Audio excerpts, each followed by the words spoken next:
good morning, afternoon, or evening, and welcome to the Bloody Disgusting Network.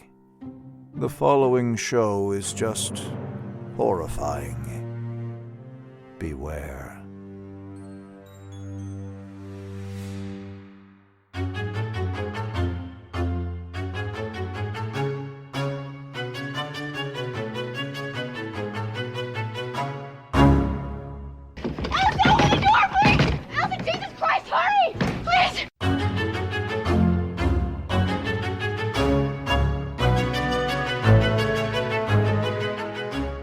Welcome back to Horror Queers. We're talking Little Miss Perfect. We're talking an emergency gynecological exam. And we're talking Hart fucking Bochner again? And I'm Joe. And I'm Trace. And we're talking So Kiss Me, Kenny. We're talking Terror Train, y'all. Happy New Year. Oh, yeah, right. Happy fucking New Year, everyone. I think I say fuck a lot when I get nervous. I think that's my tell. Terror Train makes you nervous? I don't know. I think it's something to do with, like, it's not holiday or seasonal depression, but it's like one of those things where it's like, okay, we're closing out a year, we're closing out a chapter, and so I think I'm like coming to terms with that in my mind. Right. I don't know. It's really... Anyway, but I shouldn't be depressed because this is a really fun movie to talk about. This is true. And it's the end of a garbage year. So what better way to end it than with a little slasher on a train, Trace? I always forget it's a New Year's Eve slasher because that is when this is set. Because it's a costume movie, right? So like on the surface, you're like, oh, it's Halloween, but it's not. No. It makes no sense, but we just go along with it. I also do love that 3 of Jamie Lee Curtis's 4 slashers are all like holiday based. Like you have like Halloween, you have this on New Year's, and then you have oh my god, Prom Night. Oh, that's not really a holiday though, but it's like a special event. Sure. And they all come out within 3 years of each other. Yes, it's nuts. Actually, this Prom Night in the Fog all came out in 1980. It was busy year for Curtis. But I'm getting ahead of myself because we actually have not one, but 2 very special guests on this episode. So, everyone, they are the hosts of the Homos on Haunted Hill podcast, which celebrates the outcasts and underdogs of the horror genre while examining them through a queer lens, which is them. Please welcome Chris Moore and Kevin Jones. Ooh, hello, everybody. Hey, guys. Hi there. It's good to be here on this crazy train we're on here. Absolutely. Have you been holding on to that for a while? No, it's not my best work. I don't. We find that if we just keep talking, and eventually someone will say something kind of clever, and then maybe that ends up in the episode, maybe it doesn't. You know, that's the process anyway. Pretty much. Yeah. Workshop it. Right. Well, I am super excited to have you all on. We haven't had 2 guests on in a while, and they're always simultaneously crazy and really fun. Mm-hmm. Yeah, a little bit terrifying, kind of like this movie. Very scary. Yeah. This is a white-knuckle thrill ride of a movie. Okay. I tell you. No, that's a good way to start because I sense the sarcasm in your voice. And I will say that this is a movie that I kind of like a little bit more each time I watch it, but I would never call it a great movie. Like, I'm firmly settled on like the 3, maybe 3.5 star rating for this because I think overall, I think it's a really cool concept. It's a really great, just little logline premise. But even at 96 minutes, there's something, I want to say maybe during the second act, that this movie just drags for me. Yeah. I think I've seen it maybe 5 times in my life, and I'm always like, I remember the prologue. Mm-hmm. I remember the last 20, 30 minutes, that's kind of it. I'm like, so what happens in between those? Like, I know he's in costume and stuff, and that's it. I'm like, I don't know. It's a lot of relationship stuff, which is something that I feel like if you're going to like this movie, you get on board with.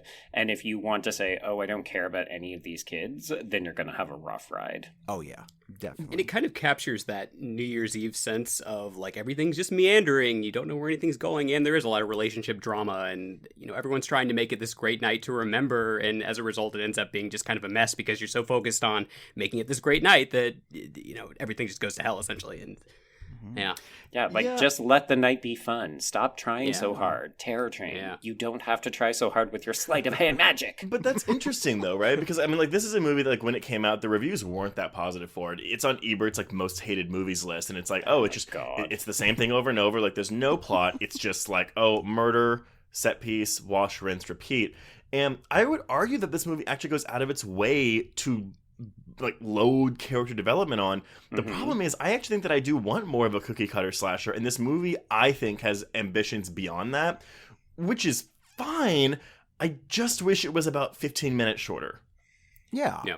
That's fair. Yeah. Or that the characters just had a little bit more to them. Like, I like them, but I still feel like I don't know most of them. Like, I had to look up in my notes, okay, they keep talking about Jackson. Which character is Jackson? And usually that's not a telltale sign that they've done a great job of distinguishing their cast. Yeah. In my notes, like, from the get-go, I was like, okay, Groucho Marx is Ed, Doc is the monk, Jackson's the lizard. Yeah. Doc's girlfriend Mitchie is the witch. Elena's boyfriend Mo is the bird. And I will say, justice for Mitchie, because I wanted more of this bitch. I loved her. Yeah. The fact that she's the second out is unacceptable. But also gets nothing to do. Like, her first scene with Jamie Lee Curtis, where they're just talking about how, like, oh, they're friends and they're gonna miss each other. Like, that's honestly my favorite, like, character moment in the film, and I wish we had more of that. Yeah. Absolutely. Yeah. That definitely felt very real and relatable, and it just flowed, whereas the rest of it's like, well, then Alana comes in and just kind of stirs up some shit and then immediately drops it, and I'm like, what's going on here? Like, it just sort of, I don't know. I have so many thoughts on Elena and, like, how... Yeah, can we just clarify, is it Alana? Because I got the subtitles Alana? on, and it says Alana, but everyone is pronouncing it Elena. And I was like, get your shit together. It is spelled Alana, but it is pronounced Elena. Because, yes, up until I heard someone say it, I was reading Alana. It is Elena. Okay, it's like, come Joe, on, I thought people. that was like a Canadian thing. No! Now I know. And how dare you, sir? And this movie is very Canadian. I mean, they filmed this in Montreal. It is, yes. It is the land of orphan. It's like Liza with a Z.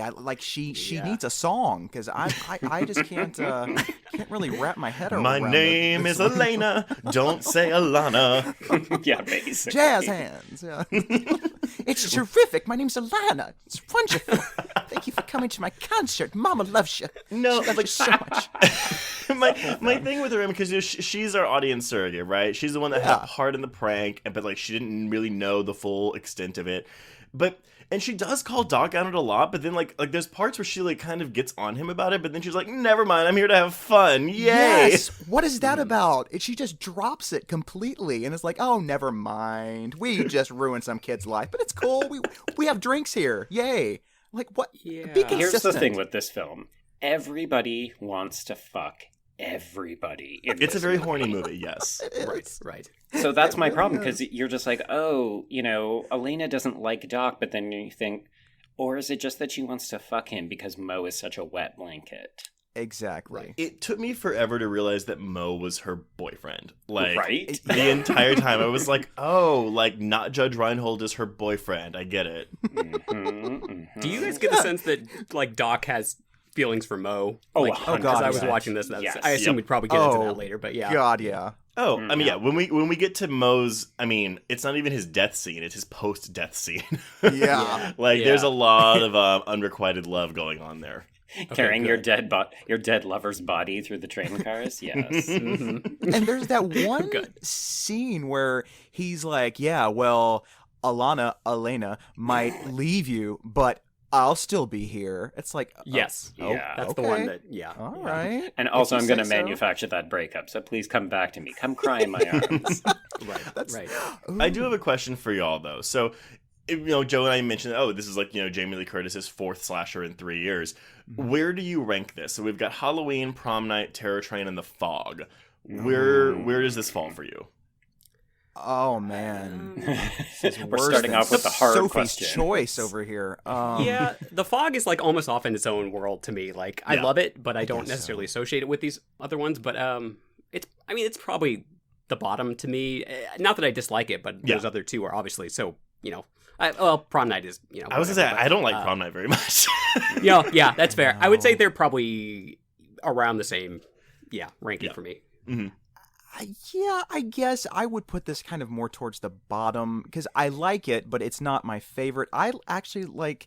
I like prom Chris, night. you a like little prom night, bit don't better. you? I really like prom night. I just think it has a great ending. It has a nice message, if you will. I don't know. Well, it's been forever. that one seems to commit a little more to the relationship.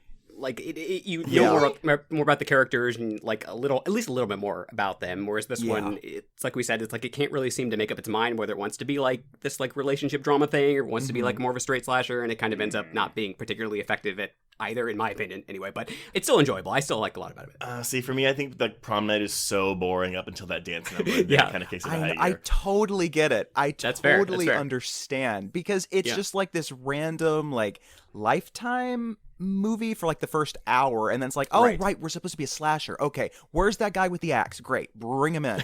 And by that point, it's like, well, I think you lost half the audience, but okay.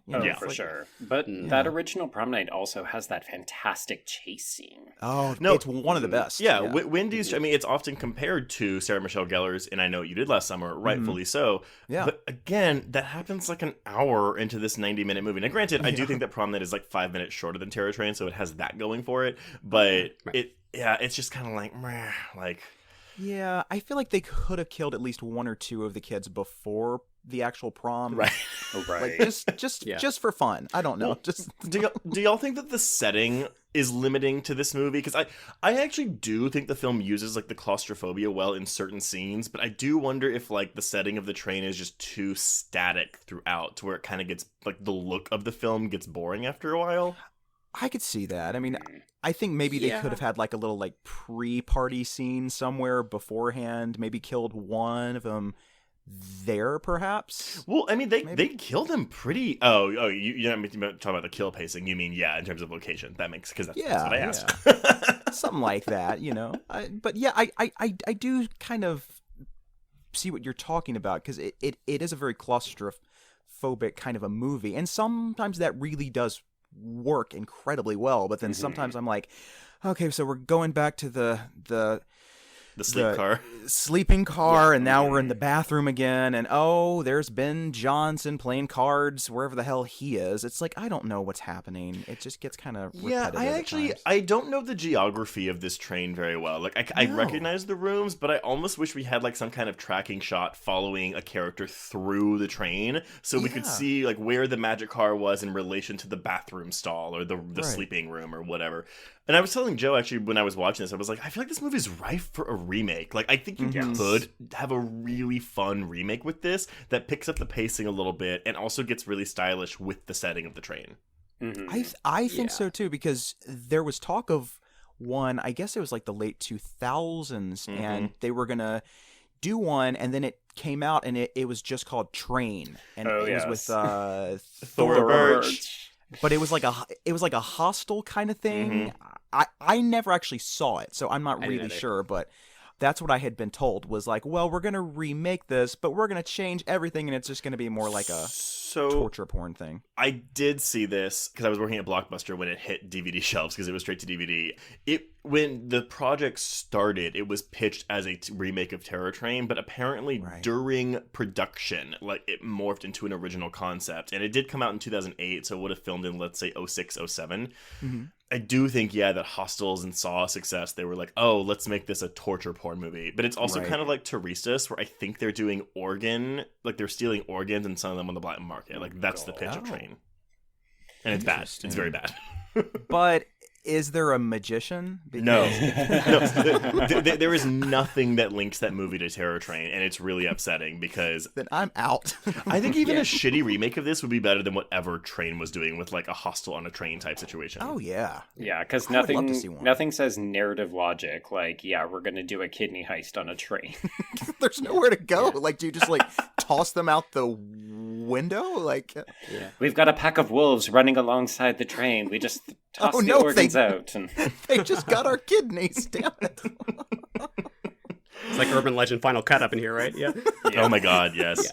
Which you guys covered recently. There you go.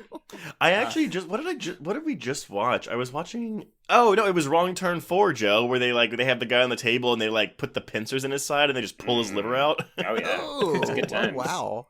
Lots of lesbian content in that one too.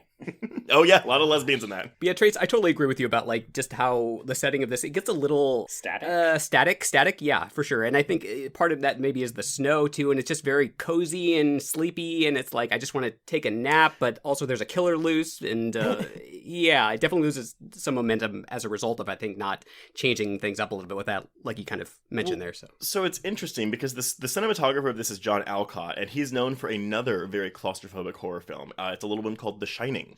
So never heard of it. Never I heard of it, that yeah. one. Is that the one with Steven Weber and Rebecca De Mornay? Yes, that's the one.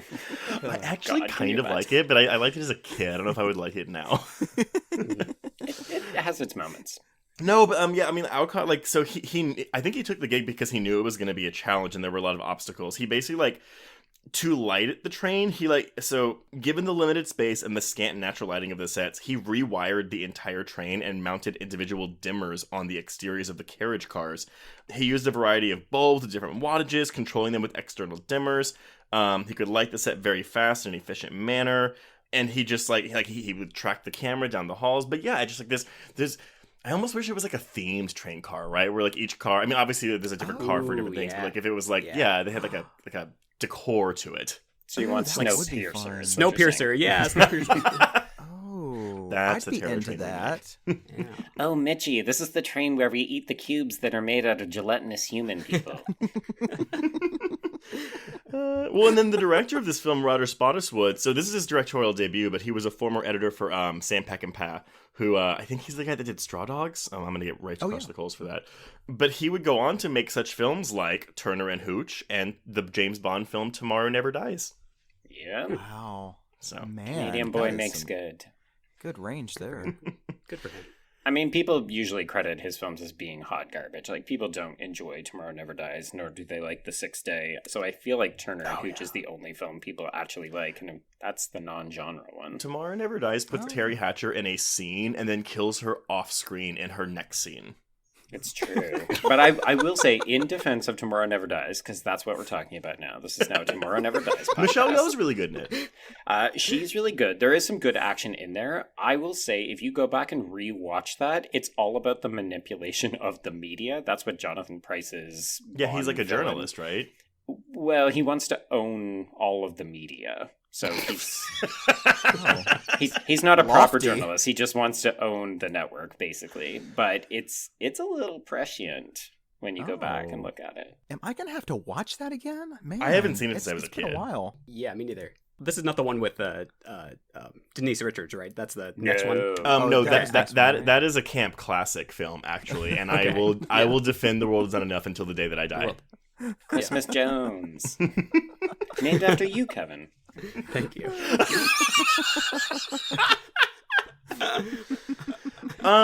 Okay. Well, I mean, before we go into the film, so this is a New Year's film. So to all of our listeners, Happy New Year's to you and yours. And whatever the fuck you're doing this year for this pandemic of horrors. Lee, take it down a notch. I've got my 5 bottles of like champagne ready to like guzzle after this. Okay, chugs. Oh, good. But no, like, so do y'all have any like fun little things that y'all do for New Year's, or I guess that you're modifying this year for your traditions? Oh man. I mean, I do remember when I was a kid, we would always go out to eat and then we would go to the movies. And so since now those are both off the table, Right. since they're also not really releasing anything to theaters, I don't think. You can go and see Promising Young Woman if it's safe in your neighborhood. But, Oh boy. yeah.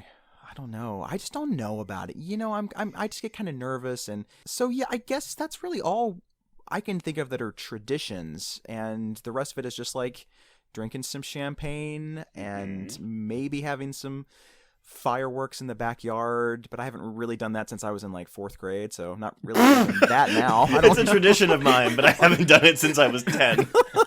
It's the perfect time to bring it back, though, right? I mean, gonna at make this fun of. point, maybe it will spark some joy in my life, because I Marie, think this thank year you. needs some, so I don't know. Maybe I will. As long as it doesn't spark like a small fire or something in your It could. yard. Yeah. But, maybe that'll bring some joy. I don't know. Who knows anymore? Oh, my New Year's bonfire. That went horribly out of control. Lit the neighbor's, house on fire, but it was great. It was. Well, those bushes were a safety hazard anyway. Yeah. Yeah. They had a Trump sign up anyway, so I wasn't too sad about it. Fuck them. He still lost. Kevin, what about you? I don't usually have a lot of big plans either. It's usually a very year-by-year thing. Like, occasionally someone will be like, come on over, we're having a party. And then sometimes it'll just me sitting at home watching Romeo and Michelle. You never know, like, what it's going to be. Or now, 200 cigarettes. I was going to say, 200 cigarettes makes sense. Is Romeo and Michelle a New Year's watch for you, or is it just like a everyday watch? For some reason, it's more of a New Year's watch. I don't know why, but I think it's because it kind of has that kind of combination of the 90s with the 80s, like through a 2020 lens now at this point. So I don't know. It just kind of captures multiple decades, and I like that. And it makes me think of, I don't know. I do like that. I think that's actually really cute. Mm-hmm. Thanks. It's also in my top 5 films of all time. Wow. Good choice. Oh, it's so good. And Trace, do you have anything? No, I have nothing. I just get really drunk, and if party favors are offered my way, I might say yes and I might say no. That's just Thursday for you.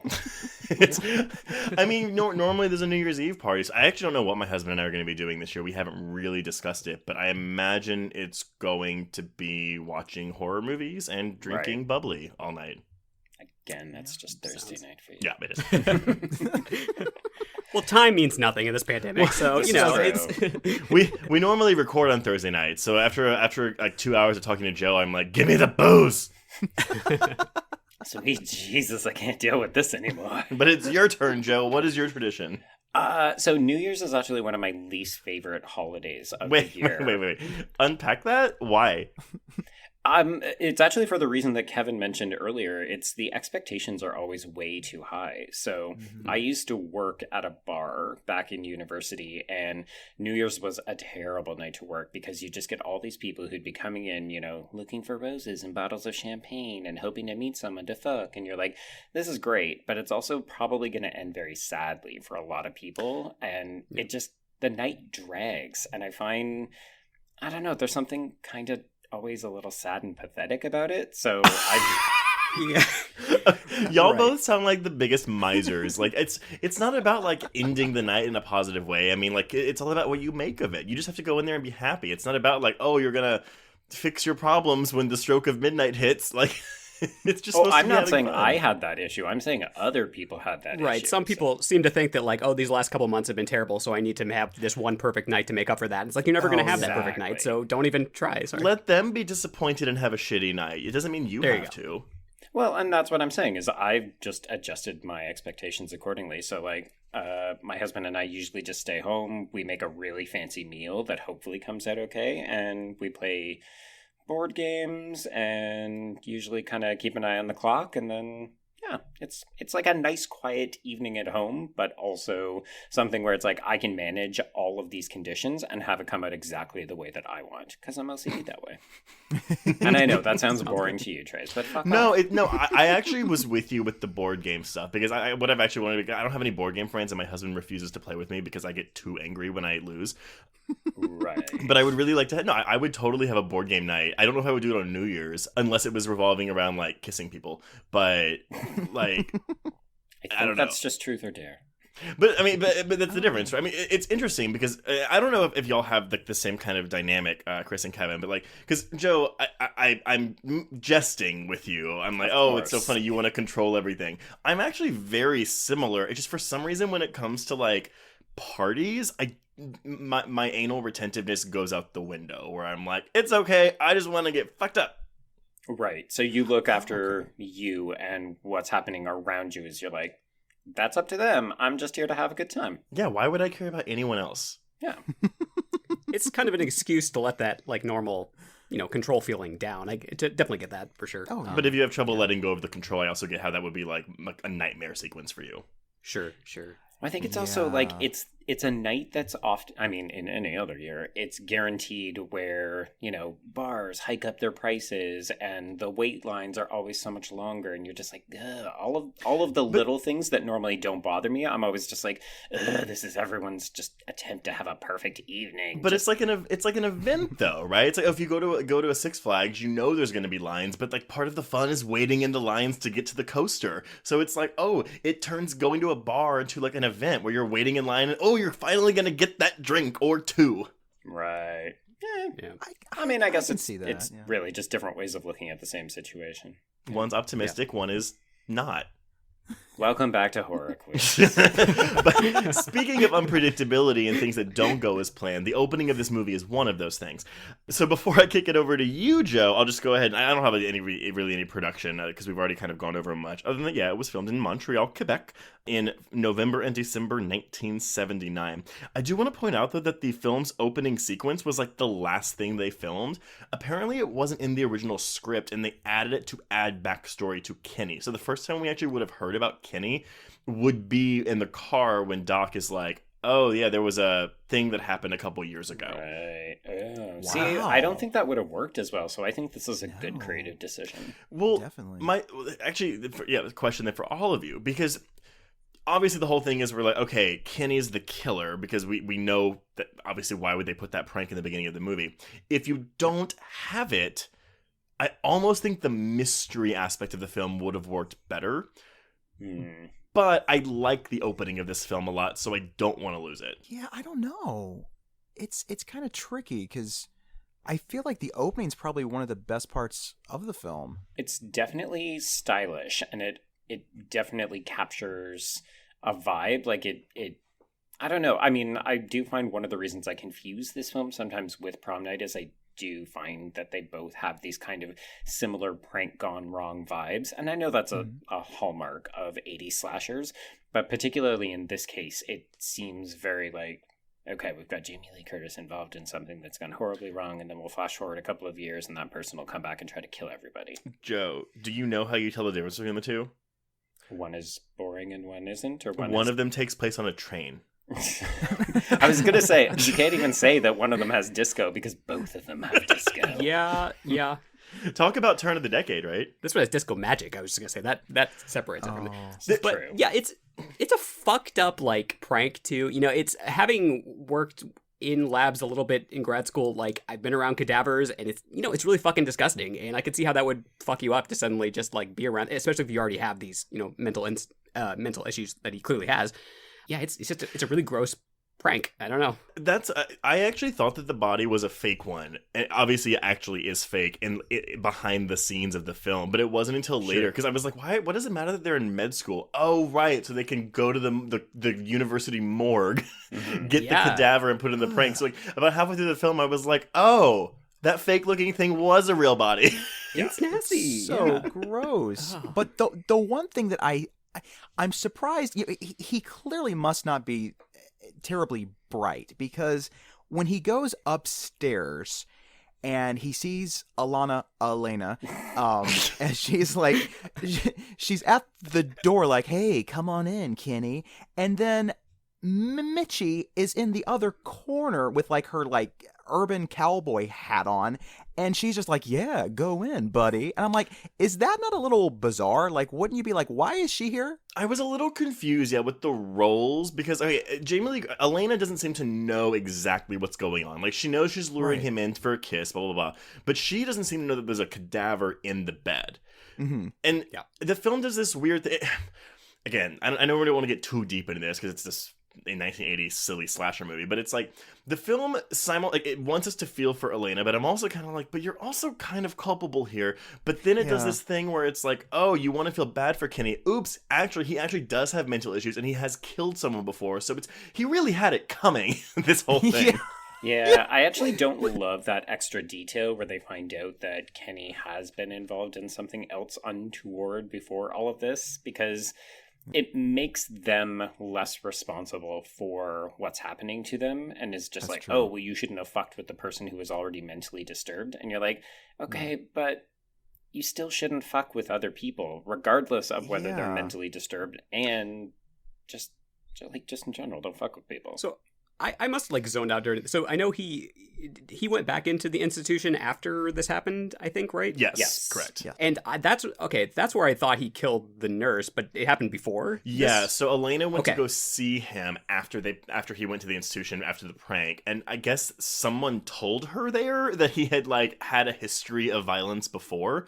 That's right. Okay. So yeah, he already had something going on, and this is a big prank, and Joe and I have discussed our history with bullying before, and because watching a prank gone wrong, especially when it's someone who maybe is a bit more effeminate and maybe be queer presenting, it's like kind of hits close to home for us when you're watching that happen. Do y'all, and you don't have to answer if you don't want to, but do y'all have like any bullying memories of your past that you are comfortable sharing and that really kind of like have stuck with you over the years? I didn't prepare y'all for this. I just thought about this on the fly. Easy, Barbara Walters. I mean, not to the degree that I would, go murder several people, but It's okay, Kevin. This is a safe space. You can just open it up. no, it's like I grew up in a fairly conservative area, but I always sort of passed enough as not straight, but just like to the point where nobody really questioned it. But I had plenty of friends that, I shouldn't say plenty, I had a couple friends in high school that were, queer and definitely did not, quote unquote, pass. And it seemed like they absolutely had it harder than I did. I think I just kept my mind more on, I'm going to be the band geek and keep my focus on that and not worry about, what anybody else thinks. But yeah, I can't think of any really massive bullying besides the occasional like fag, being screamed out of a truck, which who hasn't had that, right? That happened on my wedding day, actually. Oh, Perfect. Yeah, my husband and I were taking photos in front of the venue, and granted, our venue was in West Campus, because Austin's like a real big college town. But it was just us, thank God, taking our couples photos before our family and wedding party joined us. And yeah, like a frat boy drove by in a truck as we were like taking photos in our wedding suits and just yelled fags at us. I was just like, oh my God. But it was one of those things where it's like, reminder, we're saying the F word. Sorry. I'll but it was one of those things where it's like, but like when it happened to us, like my husband and I were like, well, we can handle this. But he looked at me and he was like, I'm so happy our parents weren't out here to hear that. Like we were more worried about how they were going to respond to it than how we actually responded to it.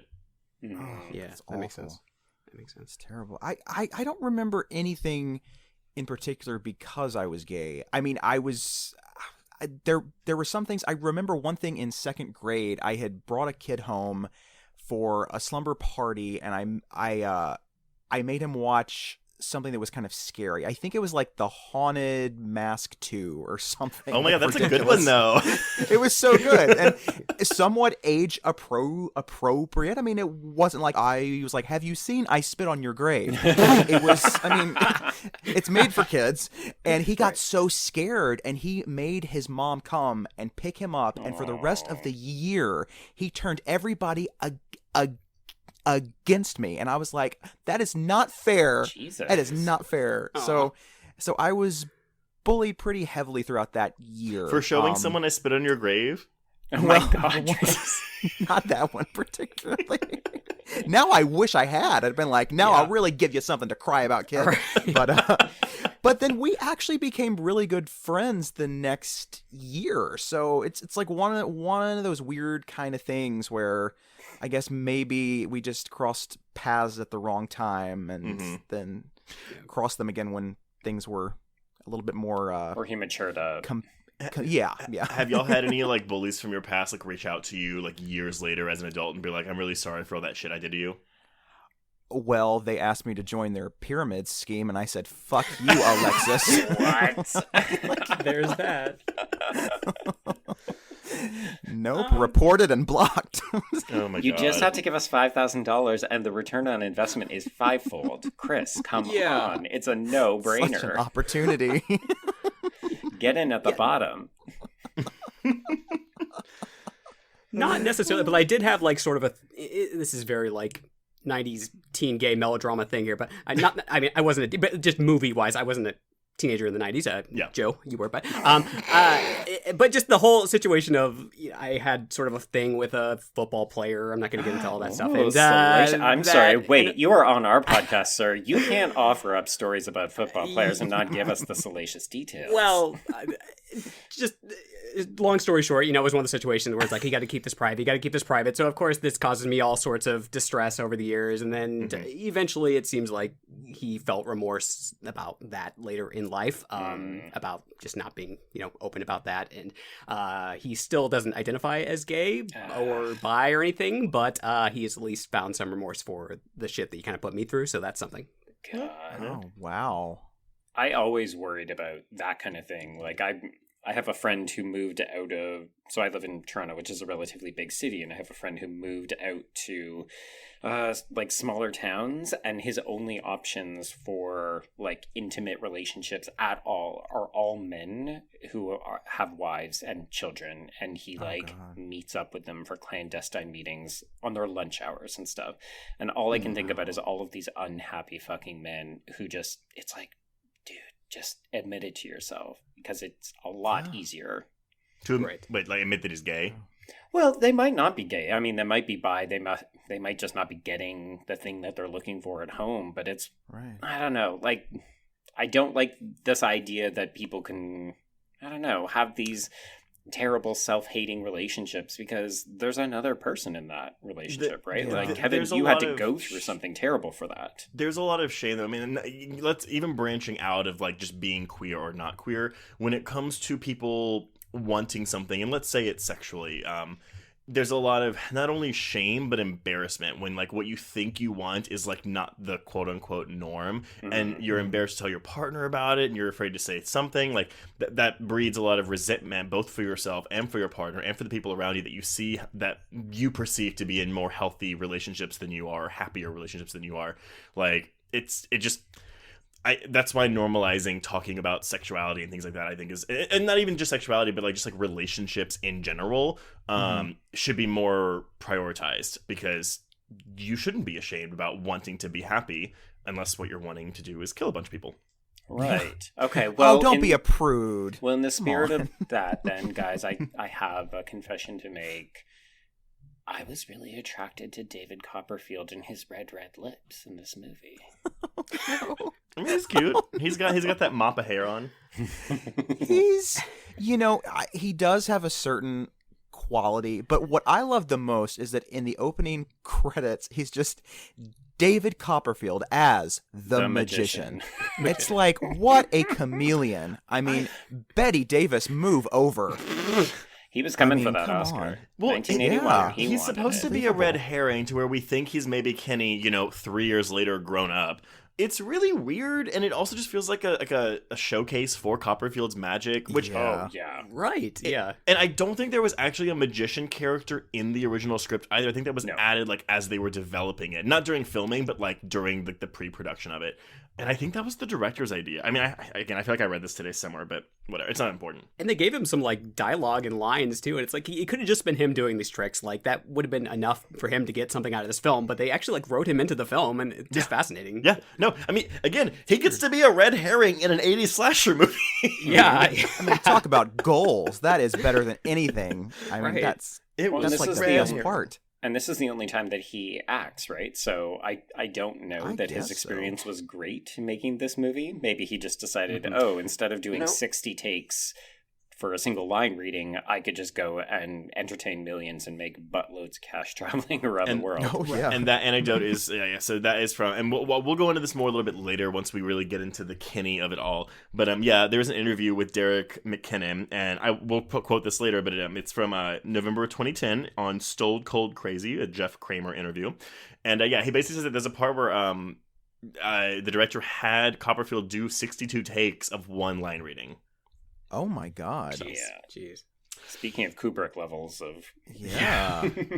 Wow. The cinematographer was like, when I was working on The Shining... Let me tell you about perfectionism. It's Shelley Duvall, man. Let's talk about that. And you, sir, are no Shelley Duvall. I don't know. I don't know about you guys, but like when I'm seeing a magic trick on screen, of course it's never as impressive as in person because you can just you can fake the stuff on screen, and I'm sure he's actually doing it, but it's still just like I think that's why after like the 50th trick that he does in this movie, I'm like, what else you got? You know? Yeah, I'm like not impressed, David. That actually probably just bogged down the pace. I think the quarter bit is fine, but then we keep getting more of his tricks, and I'm like, this movie is 97 minutes long. Let's move it along. Right. It's true. Well, sometimes that is actually to help us if we go back on a second viewing to figure out where the magician's assistant has disappeared. So that is the clue. Yes. That's the one thing I always like. I picked up on this viewing. I mean, I've seen this a couple times, but it's been at least 5 years since my last viewing. But yeah, whenever the return of the magician's assistant, I was like, oh, because she's been off killing all these people. I mean, I'm sorry, he does not identify as female, but we'll get into that later too. Right. Yes, we have some things to talk about there. Okay, well here, so I know we've already talked about the prank, but just to kind of like everyone, Terror Train came out October 3rd, 1980, made by distributed by 20th Century Fox. It's a budget of $3.5 million, and it grossed $8 million domestically. We are looking at a Rotten Tomatoes score of 36%, with an average score of 4.88 out of 10, and a Letterboxd score of 5.8 out of 10. Yeah, so people don't love it, but it's okay. Yeah. I mean, it made its money back at least. It is strange that like it's not like the most well-loved slasher film, but people know what it is. I feel like it's one of the ones that people like. If you were just to maybe name off a few, they'd be like, "Oh yeah, Terror Train. I've seen that. That was all right." Well, it's got Jamie Lee Curtis and Scream That references helps. it, and so it's like it's been in the zeitgeist. Yeah. I think the title helps too. I mean, so Kevin, you're right. I was going to mention the Scream reference too, because I think that's when I first heard about it, was when they were listing off all the Jamie Lee Curtis films. Me too. But I do think that the alliteration of Terror Train, like, it rolls off the tongue, and I think it's I think the title's probably the best like marketing gimmick of the movie. Although I do love that tagline. That's the boys and girls of Sigma Phi. Some will live, some will die. Like, I am a sucker for a tagline. It's a great tagline. That's great. Which, Trace, compare that to the tagline for the Thora Birch, not a remake from later on. What's the tagline for that one? I think it's Next Stop Hell. Yes. Hold on. Oh my god. We're just like, wow, somebody phoned that fucker in. God, when you pull this up and like I'm just searching for Train and like nothing is coming up because even IMDb wants to hide this movie. Well, shockingly enough, when you name your movie the generic title Train, it's a little hard to track down. The tagline is Next Stop Hell. Jeez. Okay. All right. And that's just for the people who actually watch it. I mean, but the director of that movie would go on to he wrote the Israeli series, or I guess had a hand in it, Prisoners of War, which is what Homeland is based on.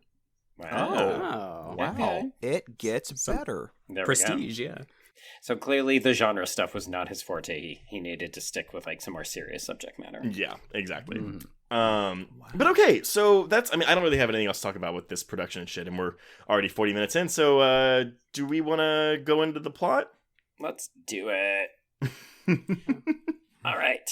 At the Sigma Pi Omega New Year's Hog Night bonfire, the fraternity boys use Elena, Jamie Lee Curtis, as a honey trap to lure pledge Kenny, Derek McKinnon, into it. Honeypot. Is it honeypot? Honeypot, yes. That's like a spy term. Yeah. For some reason I was like, no, it's not honeypot, because that's... Yeah, okay. It is a trap. Yeah. It is. I mean, it's very much... It's the trap using the honey. Anyway. He puts the honey on the skin, right? It puts the honey on the corpse. So, yes, they use Elena to lure Pledge Kenny into a sexual encounter with a med school cadaver, and he promptly goes insane. We've already talked a bit about this scene, but the only thing that I'm just like, what? Is when he starts spinning around in the drapery. Why is he spinning? I know. What dorm room has that much draping in it? B, yeah, like he just spins around. I'm like, dude, just stop it. But I get he's having a break, but well, the reason I think that it has that much drapery is because it's a woman. Like if you have a bed, like a 4-poster bed or something, and then you have a circle over it, you can cover the entire bed, kind of like a princess thing. So if this is meant to be a sorority house equivalency, then that might explain it. Oh, I guess so, because this is a frat sorority thing. Yeah. The lighting in that fraternity house is interesting too, because they have all the lights up, but they have all those like traffic lights flashing when he walks in there, and I'm like, that's a choice. Oh, I do like that. It's kind of like, it's a little Italian horror-ish. Yeah, It's like, true. I like that. Not good for our epileptic viewers, though. yeah, not very good for them. I like the build-up, though, because we don't see the cadaver beforehand, right? So we still don't really know what exactly the prank is going to be, right? Yeah. No, we just know that she's luring him out to this room and they're going to do something to him. Yeah, but I think the build-up, though, like, because it's also a lot of really fast cutting to where it's like, kiss me, Kenny, we see her, we see the bed, we see Kenny, we see her, and it's going back and forth. So it's built. I think it does a good job of building the tension, and then when you finally get the reveal, it kind of, the spinning kind of makes it more silly and less effective, but that's just... I don't know. I find something hypnotic about him doing the spinning. Like, it's such an interesting visual way to connote the fact that he is losing his mind. I mean, I can kind of see that, yeah. I'll buy it. Yeah. Just great. Now I like the spinning. Yeah. Well, Joe has made us come around on the Damn. spinning now. Okay. Come along to the world of Come insanity. around and around and around and around and around. Exactly. You spin me right round. All right. So we pick up with the action 3 years later. So presumably they were juniors and now they're seniors. No, it's they're freshmen. So this is 3 years later. See, these are terms that we don't use in Canada, so I'm always like, they were people who started university. See, I even say university because we don't, college and university are different things in Canada. Oh, wait, so even in high school, though, you don't say freshman, sophomore, junior, senior? No, because there's only 3 years in high school here. Oh, yeah, so it is freshman, sophomore, junior, senior. Yeah. See, I should know this because I've watched enough teen movies and TV shows, but I never remember it. Sophomore slump, man. Second one. See, I only know that for the second season of fucking Desperate Housewives. Which I just recently watched, weirdly enough. I mean, I've seen all of that show, and you're right. The second season is a huge downgrading quality. But, oh, yeah. It's a big suckfest. I was like, wow, that was really good. Now it's like, what are they doing? They're just killing some time. You had those actresses and you delivered this? I was like, give Alfrey something to do, damn it. They gave Alfred Woodard nothing to do in that was the season. worst. That was like, hey, gay viewers, slap in the face. Yeah. Like, you were excited for Alfred Woodward? No. She has nothing to do. No. But Edie's, what is it? Not Nicolette Sheridan. Why trying am to I reference blanking? a Nephew. storyline. Sorry, the word nephew just completely lost me. Like, but yeah, Yes. he's like really attractive. So there's that. But Was yeah, that 2 or 3? I can't remember. I think it's. Oh, you're right. It's 3. My bad. I keep it straight. There's nothing redeeming about the No, second season. Yeah. As I think the show like had like uptick in quality whenever they bring in Dana Delaney. That's the season where it's like back to peak Desperate Housewives again. Right. Yeah, it's like there was a nice sort of mystery, and everybody kind of made some sense for their character again, and it was good. Yeah. I like when the characters make sense. Yeah. Always nice. This movie could have used a Mary Alice voiceover, though. I think I would have stuck with it more. But who would deliver that though? But it's Jamie but Lee? it's just Jamie Lee Curtis. Just Jamie Lee talking, Yes. I guess. We pulled a prank, and that's why we're going to die. So is life. All of a boys sudden, it's a and lifetime. We were the boys and girls of Sigma Phi. Some of us lived, some of us died. And slow fade out. That's the ending. That would be like such a better ending. God, yeah. And then Kenny's like body jumps out of the water at her while she's like in a canoe. It's like, excuse me, I was narrating. Like, rude. Yeah. It is interesting that like these early 80s slashers, they didn't none of the tropes were in there yet, right? Like none of the big built-in things that we come to associate with like the later series. I mean, to a degree, like they're forming and everything else, but it's like they haven't been codified. And Right. I think you see a lot of that in this with like, okay, you have this beginning prank, but it's maybe not exactly what you expect it to be. And there's some like little things in here that like, because it hasn't been done a million times. So it's kind of hard to get past that mindset of being like, okay, was this like formative or was it just kind of, I don't know. I actually wonder if the prank thing was the most like tropey thing because of Carrie. Like Carrie was what, 76, That's 77? That's true. Yeah. Yeah. But again, that's not a I mean, you could argue it's a slasher movie, I guess, maybe, but it's not, right? So yeah, this is like using a trope that Carrie popularized, didn't originate obviously, but popularized. Right. But then yeah, it's also working off this like Halloween formula. Mm-hmm. Yeah, because I guess Prom Night did it too. Mhm. Yeah. But I can't remember like if this came out before or after, because it seems like they were all kind of shot around the same time. Yeah, they were all shot in 79. And then does Curtains have a prank in it too? But that's 83, so that's even later. I mean, she gets committed to the mental hospital. It's not really a prank. It's just more like a Gotcha. I want to get the part. I don't know. But I mean, if you think about it, It's like awful. stuff like My Bloody Slot- Valentine has it, Happy Birthday to You has it. Yeah. Oh yeah. Slaughter High from '86, I think, has it. Man. Yeah, it's Oh yeah. Don't honestly, yeah, don't do pranks, kids. No one Yeah. likes them. Yeah, nobody No. likes It never a goes prank. well. It never goes well. They don't. They traumatize. Yeah, they do. It's awful. Yeah. But these kids don't give two shits about that because Mm. they're getting on a New Year's train, which I don't know. Does anybody have any idea why they've decided to dress up for New Year's for this train ride? It's news to me. I've never seen that before in my Yeah, life. me neither. But it seems like a fraternity sorority thing because they do it in like Killer Party and Hell Night as well. I don't know why it's this, or at least at that time period. I don't no, I don't know. Oh yeah, because Killer Party was like an April Fool's Day party, but for Yeah. some reason they all have on costumes. I'm like, is So that a thing maybe, somewhere? Maybe that made more sense because it was April Fool's. But yeah, for New Year's, I don't get it. Mm. Yeah. don't I mean, get I guess that. it's kind of like you dress up, only instead of a fancy dress, you dress up in costume. Maybe. Mhm. I Anyway. mean, Um, it's interesting. Yeah, it's a mystery. So they are getting on aboard this plane and Train. They are getting aboard this. Can you imagine? Okay, Coming remake Terror soon, Train, but now it's Terror Terror Plane. Plane No. But what's a Starring Samuel L. Jackson in the in the The Carney Ben- role. Johnson part. Oh, Panic Plane. Panic Plane. Panic There we go. Plane. Okay, now it stars Oh my Jodie Foster. God. We've seen this movie. Perfect. Judy, a nice, strong, sturdy lesbian. That would be great. That's what this needs. Yes. Bring it on. Oh, flight plan. Yeah. Oh, God. Okay, so also boarding this train is a very serious magician, played by David Copperfield, and we do see the magician's assistant, but it's very brief. Like, she's not a character. In this She's also moment. not lit very much. In the scene, there's a whole scene where she's talking to him, like, and again, it's interesting, right? Because they clearly targeted. They wanted an actor who presented feminine for this role because it's actually a really well hidden like twist. The twist is something I really do like about this movie, and I think the reason that we're all saying like, oh yeah, like 2 acts into this movie, I'm watching, and I'm like, why did I think I liked this more? And then like once you get to the ending, it's like, oh right, this is why.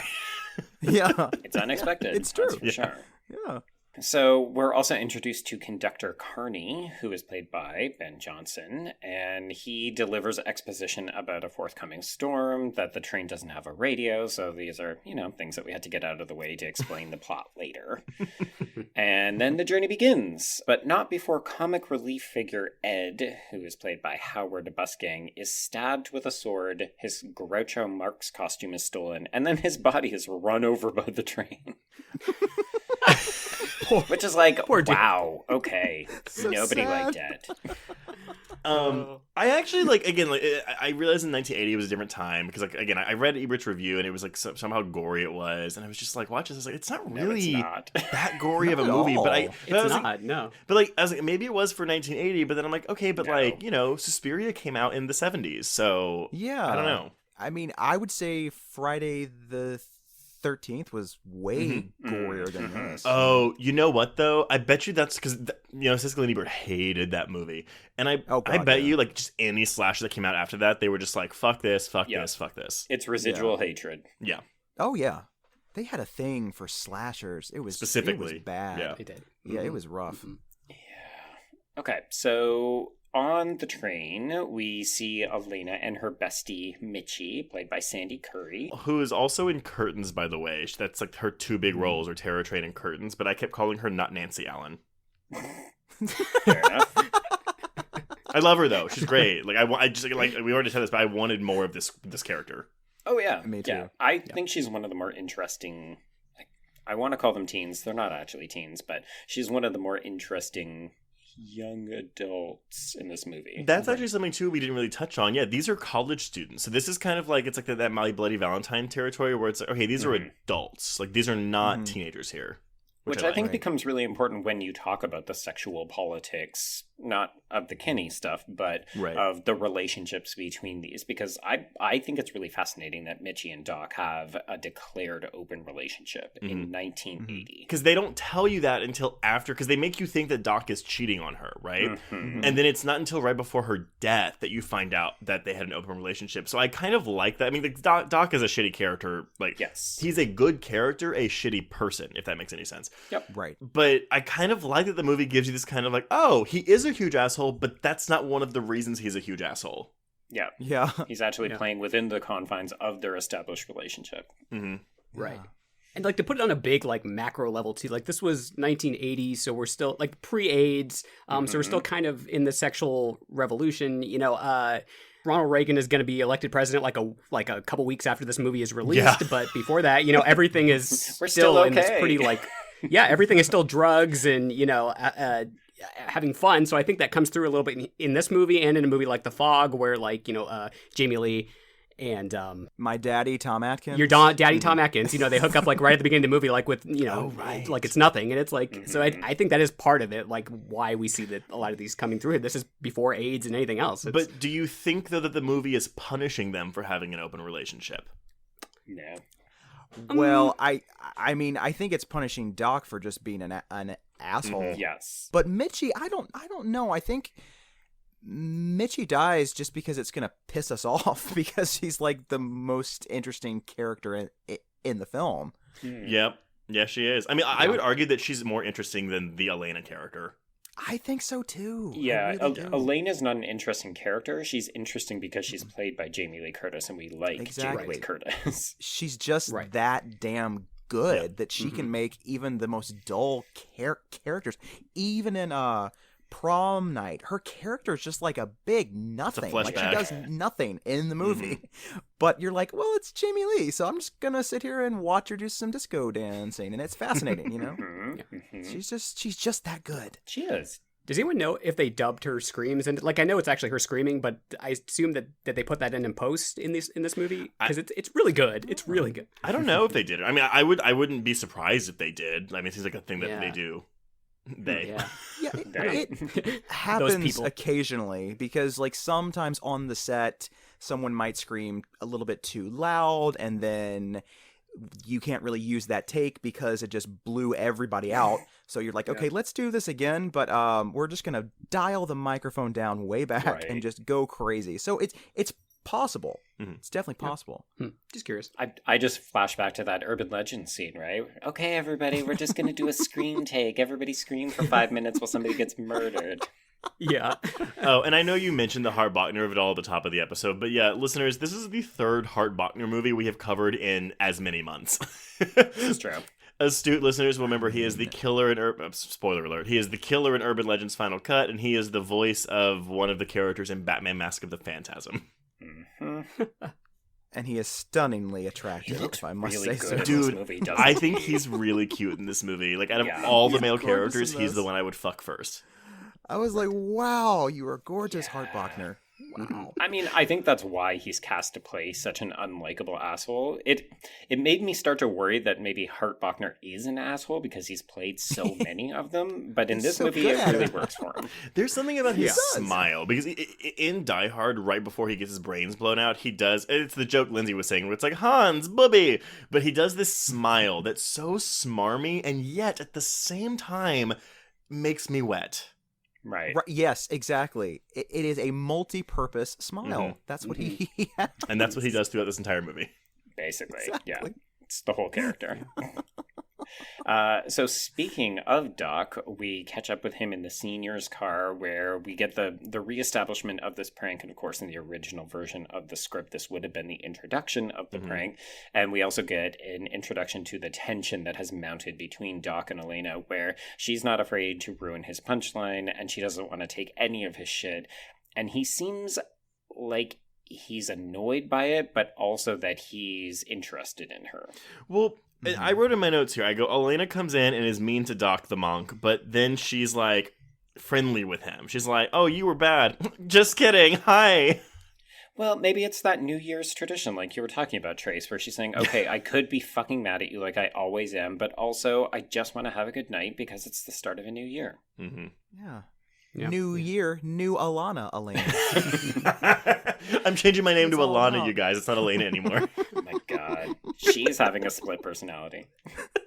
And, like, this isn't like a graduation party. Like, they're still going to see each other, like, after. I mean, obviously they're not, because they're all dead, but, like. Ordinarily.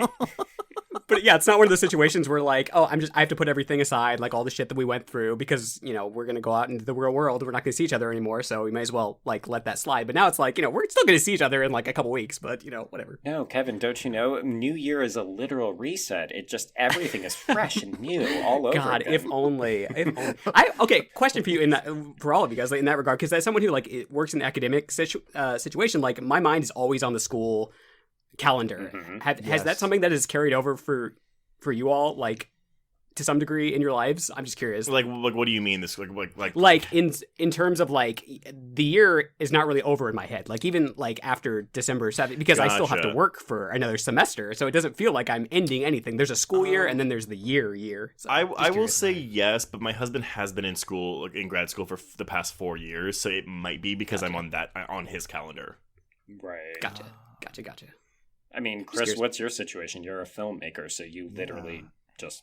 Exactly. It's endlessly. just sort of like whatever. Yeah, because I mean, I act with this troupe, and so it's just kind of like, well, how many shows do we have this month, guys? And that's pretty much it. But I do kind of get that though, like, because sometimes I'm like, it's Friday, it's like 3:00 on a Friday, and I'm like, we're about to get out of class, even though Right. I'm not in school anymore. It's weird. Yeah, it never quite goes It just away. kind of holds right? over. No, it's Yeah. weird. Strange.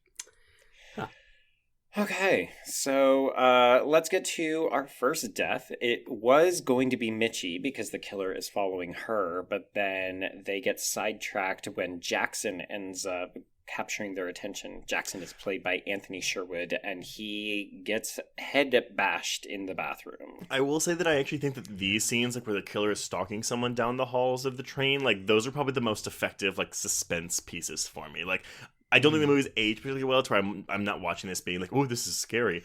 But I do think that those scenes where the claustrophobia and the narrow train halls like really work is when there's one later too where Elena thinks that she sees the killer at the end of the hall, but it's dark, so it's just a silhouette. Like that stuff is really, really good. Yeah. I like the idea that they had to work around the closed confines. I do wish that they had have made use of the sleeping car a little bit more, because the idea that the curtains could be pulled back and somebody could be there at any time never really comes into play, except when they find Mitchie's body. Mm-hmm. Yeah.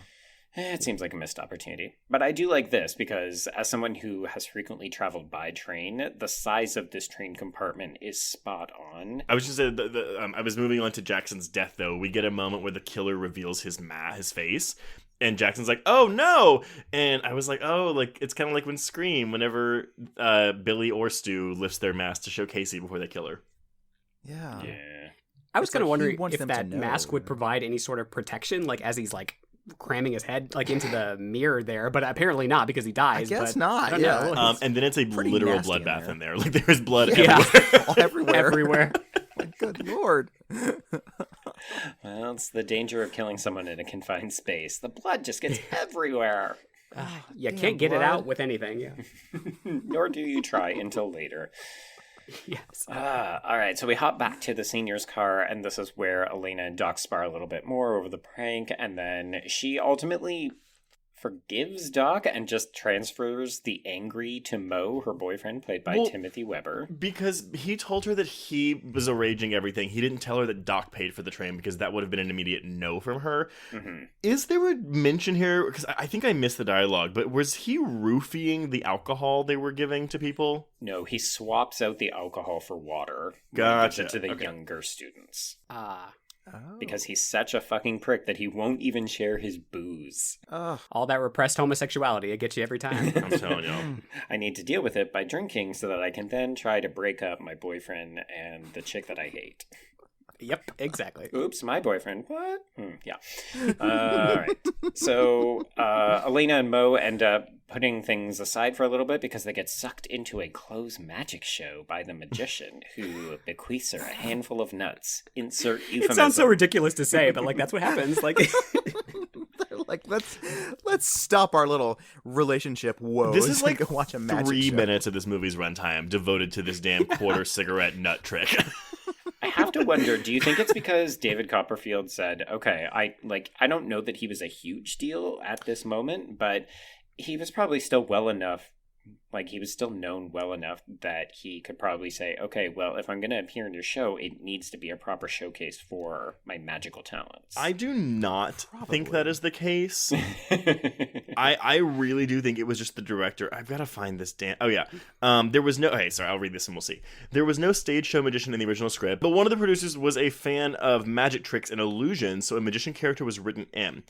Oh, yeah, and that's it. Like, the producer wanted it. So I wonder if the producer was telling Roger Spottiswoode to be like, hey, put more magic in this movie. You know what this movie needs?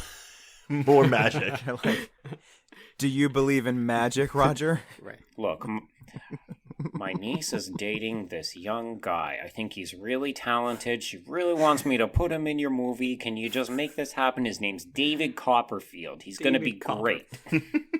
He's got this great hair. You're going to love the hair. Yeah. It's wonderful.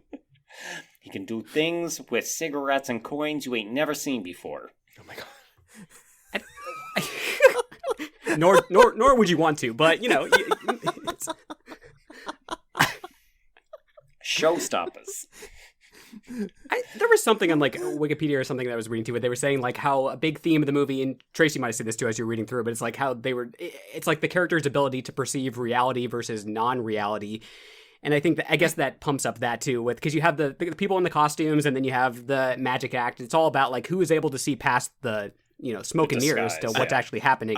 I'm sorry, but can you hear the jacking off motion I'm making with my hand? Because that is exactly what I'm doing. Okay, perfect. In this essay, I will argue. No, I don't think it's a reach. I just don't think that the film merits does it. enough of that. Yeah, absolutely. Yeah. But no, you're right. This movie feels like a cash cow. I don't feel like anyone was like, you know what, we're going to get an Oscar with this one. It was just like, these are big right now. Let's try to make one and not completely fall on our asses. I know this is a competently made film. Honestly, like it is. That's why, like, I'm like, oh, it's like a 3 or 3.5 because I'm like, I just wish it was a bit more exciting. That's my only beef with this movie, really. Yeah. Right. Yeah. So speaking of excitement, let's get introduced to Pet, played by Joy Buchel, and Mary, played by Vanity. They are Ed and Jackson's respective girlfriends, and they're annoyed that their boyfriends are missing and not at all dead. Is Pet the boobs? Yes. Okay. Again, I like these characters. I don't really know anything about them. They don't get a ton to do, and it's weird that a film feels a little bit slow and draggy and has a lot of these characters that I'm still interested in. Mm-hmm. Like it feels like it shouldn't work that way. Because then Vanity like stays up until the end of the film. Like she's still pretty active in the film up until the end. I'm like, but you're not giving her anything to do. She's just like popping up and just being like, "Hey, are you okay? Do you need some water?" Like it's like what? That's not a character. No, that's the 1980s black friend. There we go. Yeah. Welcome back. She's the Rachel True of this movie. But they're like, we tried. She doesn't die, right? Though, but Pet does die off screen. She doesn't die. Yes. Yeah. Because she told her titties. Of course. I will say that Pet's costume is my favorite in this film, though. I do like it. I just think it's so funny. I like the little hand that's in there. Okay. Their costumes like don't match with them like at all. I feel no. Too. I'm like it's like someone just was like, let's just raid whatever we have in the costume department and throw it on. I do appreciate that it's not like just a bunch of girls doing slutty stuff. I love that Mitchie is like a witch and has a legit mask to go with her costume, right? And cloak. Yeah. Because I don't know when Hell Knight came out, but that is kind of one of my complaints with Hell Knight is that they all just look the same, if I'm remembering that correctly. They sort of match up to their personalities to some degree. Yeah, it's all like kind of like Victorian garb, Yeah, right? there's that. Yeah. Because I kind of So like it's all that this kind of on isn't a that theme, theme. This is just like, Yeah. come with whatever random bullshit Halloween costume you have. Yeah, it's like go to the Goodwill and Has to be something that like covers your face for a lot of them if you're gonna die, so that he can take your mask and then put it on. Oh my later. god. I'm, Oh, yeah. I'm just imagining Kenny doing like the House on Haunted Hill thing where he like sends everybody a telegram, but make sure that you wear a mask that covers your entire face. Yeah. No, I was mostly, I mean, again, I know a lot of it doesn't matter here, but I was very much like, wait, so he's in this bathroom, which is like the size of an airplane bathroom, killing this guy, cleaning up the blood, putting on his costume, hiding the body, like, oh my god. Yeah. And there's only about It 50 makes me people on this exhausted. train in the one hallway that you can move around in. Well, they're watching the magic show. Yeah. And bear in mind, all of these kids are drunk off their tits. Mm-hmm. Oh yeah. Like, Right. basically from the minute they get on this train, no one can see straight. No. Okay, so Mitchie and Doc stumble to the bathroom, and Carney hangs out with Elena so that they can watch more of this fucking magic show. Yay! This is where we get Doc's line to Mo that if she dumps you, you've always got me.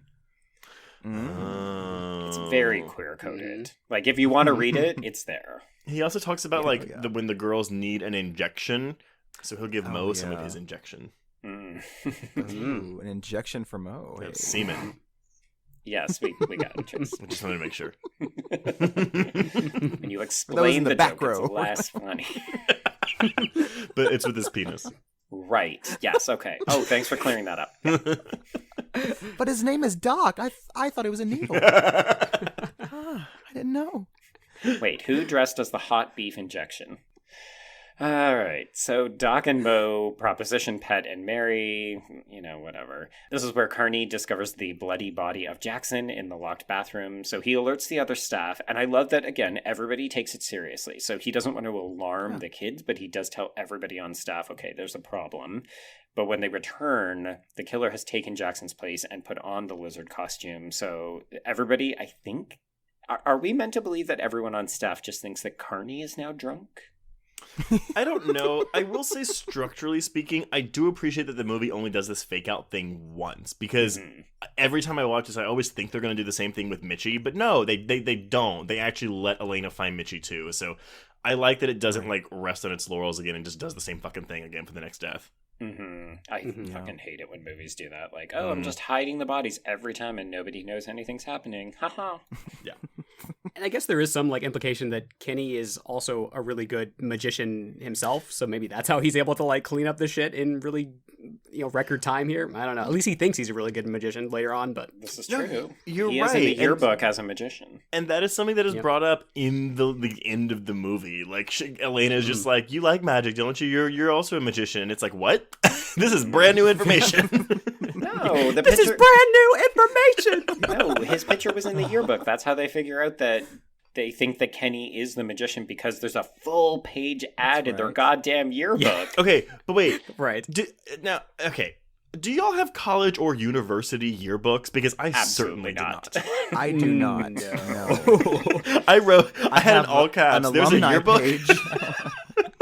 Oh my god, Trace, you didn't get a college yearbook? Oh, that's so sad. Do they have college picture day? When did they do this? Oh my god, you missed college picture day. Oh, that's so sad. No. I want to get in on this action. Maybe it was a thing in the 80s or the 70s. Maybe. Maybe so. Well, now, come to think of it, I seem to think my mom had one. But she was in like a sorority, so maybe that's different. I don't know. Chris, are you sure that... Okay, no, I was going to make a joke and then it didn't work because you went further. Never mind. Oh. I'm sorry.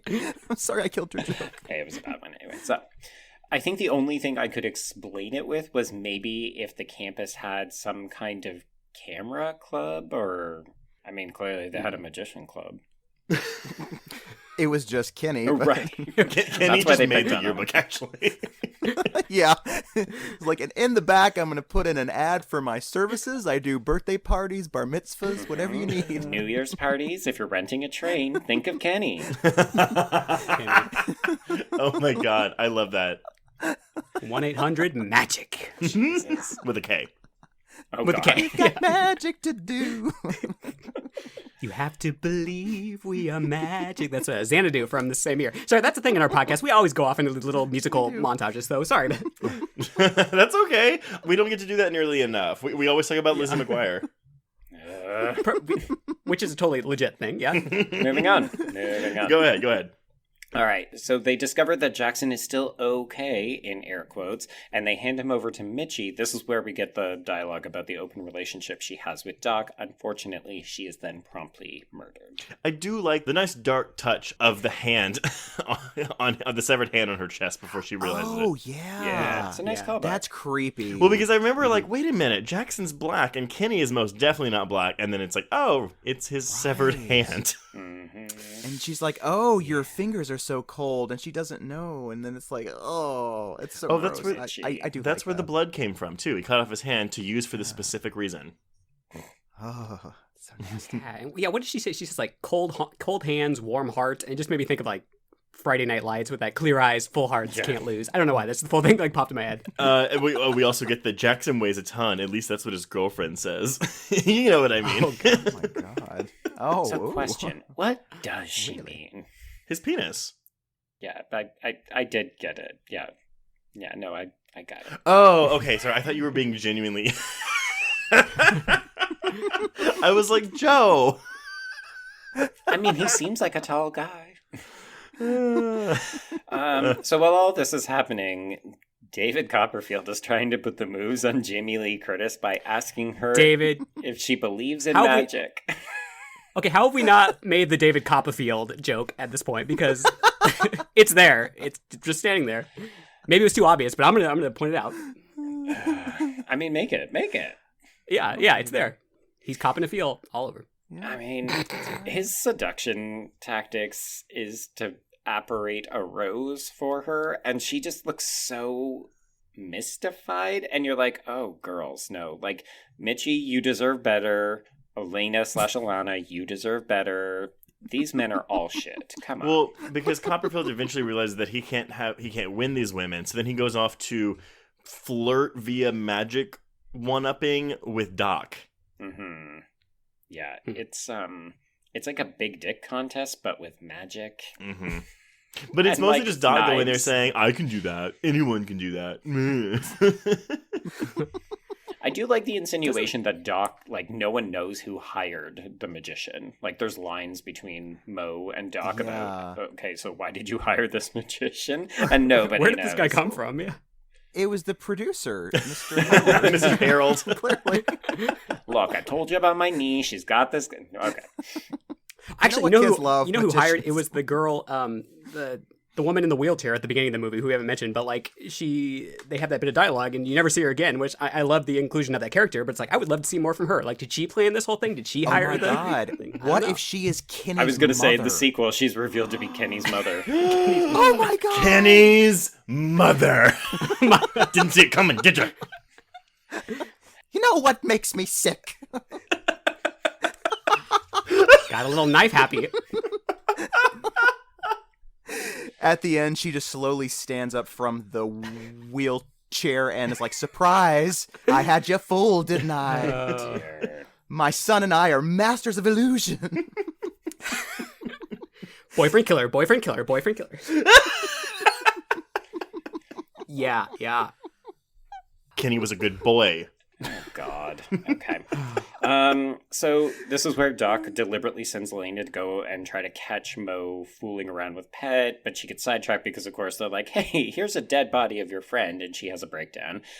I do love that she questions Carney about the line. She says, she didn't fall off the train, did she? And then he says, no, honey, she's dead. You're like, well, she fell off the fucking train, she'd also be dead. Well, no, because if they she could have, like, ducked and rolled. Oh, okay.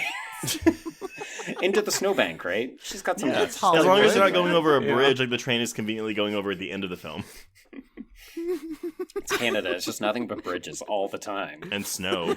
It's Admittedly, where they are, yes, there would be snow at this time of year. You would know. I would know. All right, so we are now at the end of the magician's show, and this is where Doc discovers that Mo has been killed, but no one believes him because of his reputation as a prankster. This is acting with a capital A from Mr. Hart Bochner in this scene. Oh, He's giving it he goes all. for broke. He really does. Nobody else cares about their dead lover as much as Doc does about Mo's death. And again, I do like the implications of this, right? You have the prankster, no one believes him. Just for some reason, like, I'm not connected with this scene at all. I'm very much like in my mind, like, let's move to the next set piece. Mm-hmm. I think part of it is that we don't know Mo. Yeah. Sorry. We don't know Mo as a character. Oh, I know Mo. And we all know Mo. We're familiar with the Mo. Yeah. I've seen his work before. Yeah. Yeah, he doesn't really have much going for him, except that he sometimes, I don't like that he does that weird, like, quacky character voice thing sometimes at very inappropriate moments. Yeah, because he's trying to emulate his costume, right? Because he's a bird or something. And he'll just be like, Doc, you shouldn't have talked to Alana that way. And he's like, ah, rah, rah. I'm like, what are you doing, you weirdo? Like, stop. It's a choice, yeah. It is. Are they all slowly becoming their costumes throughout this movie? Because the uncles. That's the remake. Exactly. It's a more supernatural. It's Halloween Town that, too. Yeah, it's Halloween Town too, because you already have the Cal type character giving them the roses and everything. Okay, so wait. Did there's Halloween something. Town 2 come out before the season 2 episode of Buffy Halloween? That's a good question. They would have been close to the same. Oh my god. I think the Buffy episode was first, but yeah, Nevertheless, though, totally. point taken. You were correct. Totally. See, I was going more for like Twilight Zone, Eye of the Beholder, where like they all have on those little masks, and then at the end of the night, like their faces change into like who they actually are on the inside. And it's like, It's deep. I don't know. It's a little deep. That's my A24 version. If they do. A24 is Terror Train. Oh god. Yeah. The Uncle Sam character in this, he has like all these like big speeches and stuff too, and I'm just, I don't really care. But he does bring up something about like the Iran-Contra thing, which was also going on. There were all these hostages that were, this has nothing to do with anything, but they were, all these hostages were, taken in, I think it was Iran, and it was a big part of why Jimmy Carter wasn't reelected like a couple weeks later because of all the shit that's going on. So it's kind of fun that he's like referencing that little bit, and then he throws in all this other shit, and it's just weird that like as they get drunker and drunker throughout the night, they're all just kind of leaning into these costumes more and more, except for, I guess, Doc, who is not a monk in any way, but whatever. I think it's an ironic costume in his case. It could be. Must be. Yeah. Okay, so at this point, we now have 2 confirmed murders. So they stop the train, they empty the train, everyone gets off, except for Elena and Doc. This is where they figure out that Kenny's full-page splash in the college yearbook, that is a thing. The centerfold, yeah. They're like, oh my god, he did magic. There's a magician on this train. Therefore, they're the same. We have this kind of logic and are apparently about to graduate and go into the real world. I do love that they make the good decision to like get everyone off the train and take their masks off. Like I wrote in my notes, like, oh Yes. look, they're doing like a smart thing in this movie. Like It is very smart. And that's why they save so many lives in this movie, because they do the smart thing. they really do. And they make the good point that like they can't go back on they have to go back on the train eventually because it's so fucking cold out there. But initially, it's a great plan, like just to see who's who, you know. Mm-hmm. Yeah, I also we get a bunch of characters. Like, there's this one guy who's just really angry at Carney for the rest of the movie, saying, like, he wants to kill the magician, that he's fighting back. And I kind of like that, but I also thought, okay, well, why didn't you give that role to someone we actually know with a character name? Yeah, exactly. Because I don't think this guy has a name. It's just think so. Angry frat boy number 2. I don't know. Yeah. So at this point, Elena does not want to stay with Doc. Like he suggests, okay, we're not going to get off. We're just going to hunker down and stay here. We'll be safe. And she's like, well, you're a coward. And he's like, yeah, I'm fine with that. And that's when he gets murdered. So this is again, he locks her out of the room, and then that's when she thinks she sees the killer. And this is again another really good suspenseful moment. It's the equivalent of like Halloween 2 when she's like waiting for the elevator doors to shut and Michael's slowly walking towards her. It's very much like that for me. So when it actually just revealed to be, Charlie the Brakesman. Sure. I do feel a little bit robbed that we don't get to see him die. I like the touch of getting his decapitated head later, but I do wish that we saw something. Yeah. Yeah, that's the one death that I'm like, he really needed to make that one magnificent. Yeah. Because he's such a douche, you know? But the build-up is decent, though, because it does the thing, Joe, you kind of mentioned, where he's, like, looking in the compartments and, like, the overhead space and trying to find if somebody's there. So that's, at least they kind of make use of the room. Right. And I like how you see it in the mirror. Like, you can see the eyes. Ugh.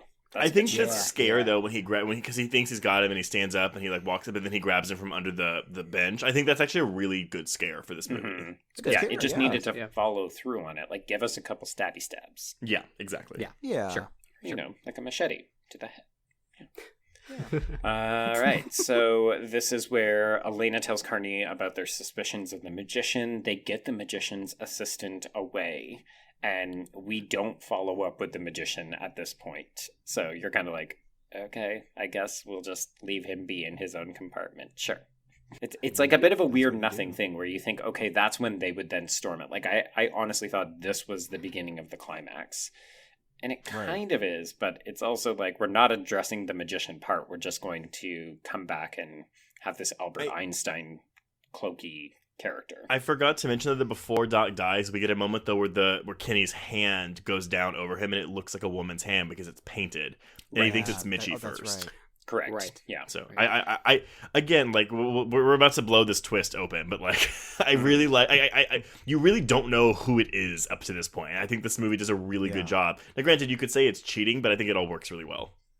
Yeah. Oh yeah. Yeah. You just know it's somebody on the train, and I don't think you're ever meant to actually guess. I might be wrong. I don't know. I think I mean, again, maybe I'm wrong, but I think in any kind of a slasher, especially one with a whodunit aspect, you are meant to guess. Well, I don't think this movie is a whodunit, though. Right, because we know it's Kenny. Yeah. But when you, that hand, yeah. I was that's kind of the clever part of it, right? Where it's like, okay, you know it's Kenny, but you don't know where. Okay, no, you know what? You're right, Joe. I'm gonna rewind there because as far as we know, Kenny is just hiding somewhere in the train. He's not in. Right. He's not disguising as someone on the train, minus the costume. Okay, Right. Yeah. Sorry, I had to work that out in my head. Yeah, it's a lot. Yeah. All right, so we're into this final chase sequence. So we've got the killer in an Albert Einstein wig. I think they're wearing Mitchie's cloak. It's the witch. It's the witch mask. Is it the witch mask? Okay. Mm-hmm. Yeah. So they track Elena down and begin to strangle her to the point where you think, okay, wow, she might actually die a little bit here. So I want to read his quote on this because I think this is really a lot. So this is from that interview with Derek McKinnon. He says, he's mentioning this scene when he gets her under the bed. He goes, "When I get her under the bed, when I'm sprawled under the bed, she kicked me in the nuts and I just went stupid. And I went, 'No way, you son of a bitch.' And they told me, 'For God's sake, don't rip Jamie's blouse.' Well, you notice I did. I just grabbed her right by the fucking tits and I dragged her out. The reason they didn't want me ripping her blouse off is because she didn't have breast augmentation and they didn't want to show that she was flat."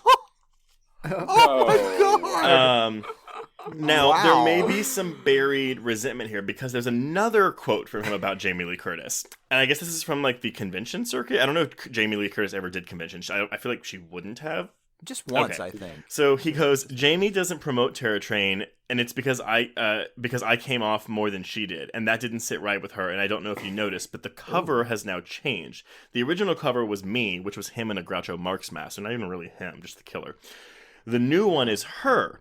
I'm behind her. Why do you think they did that? She wanted to be first and foremost. It was always me, not her, on the cover. Now it's her. You get my drift? When my convention agent, Sean Clark, brought her a Laserdisc of Terror Train for her to sign, she looked at it, she flipped it over, signed the back of it. She wouldn't sign the front of it. Sean said, 'I really want you to do it on the front.' And she says, 'No, that's Derek.' She wouldn't sign it because it had the original cover without her on it." Oh yeah, because I'm sure Jamie Lee has nothing better to do but be like, okay, Fox, if you're gonna re-release Terror Train, my face is gonna be front and center, motherfuckers. I highly doubt that was a conversation. That's what I thought too. And the comments on this this interview were not polite towards Mr. Derek, but God, he sounds a little off the rails. Just a little conceited, yeah. yeah. Well, keep that in your back pocket because we're gonna get more from him in a minute.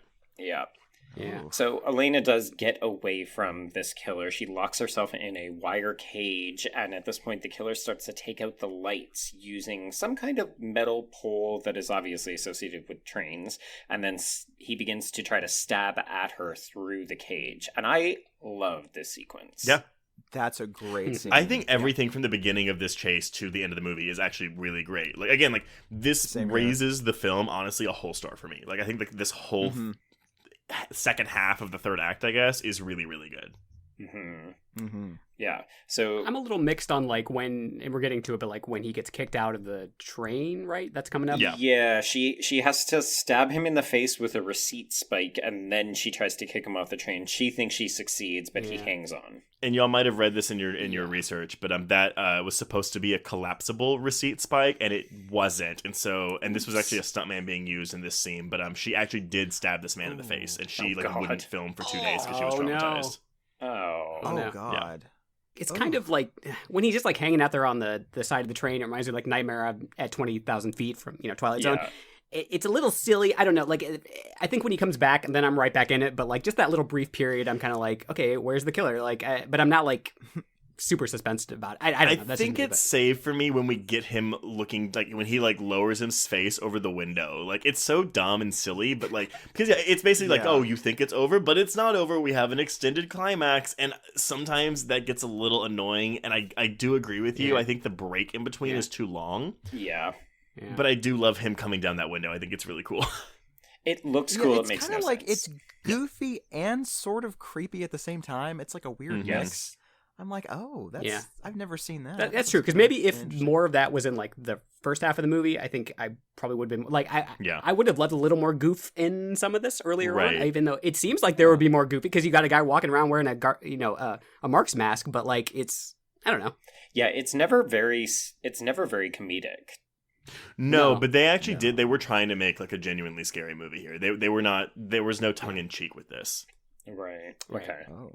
Okay, so the train is approaching safety, which means, yay, we're almost there, except, of course, this is where we ramp up. So she then runs directly into Kenny, who is revealed to be the magician's assistant. So we've actually had the killer hiding in plain sight this whole time.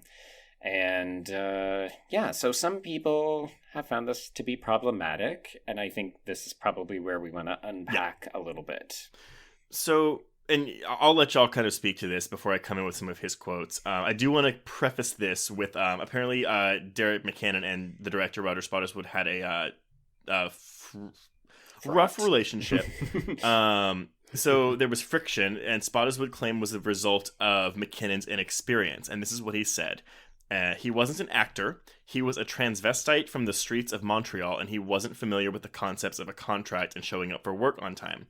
In a strange way, though, he did a pretty good job. He was familiar with that world of cheap theater and was strangely effective.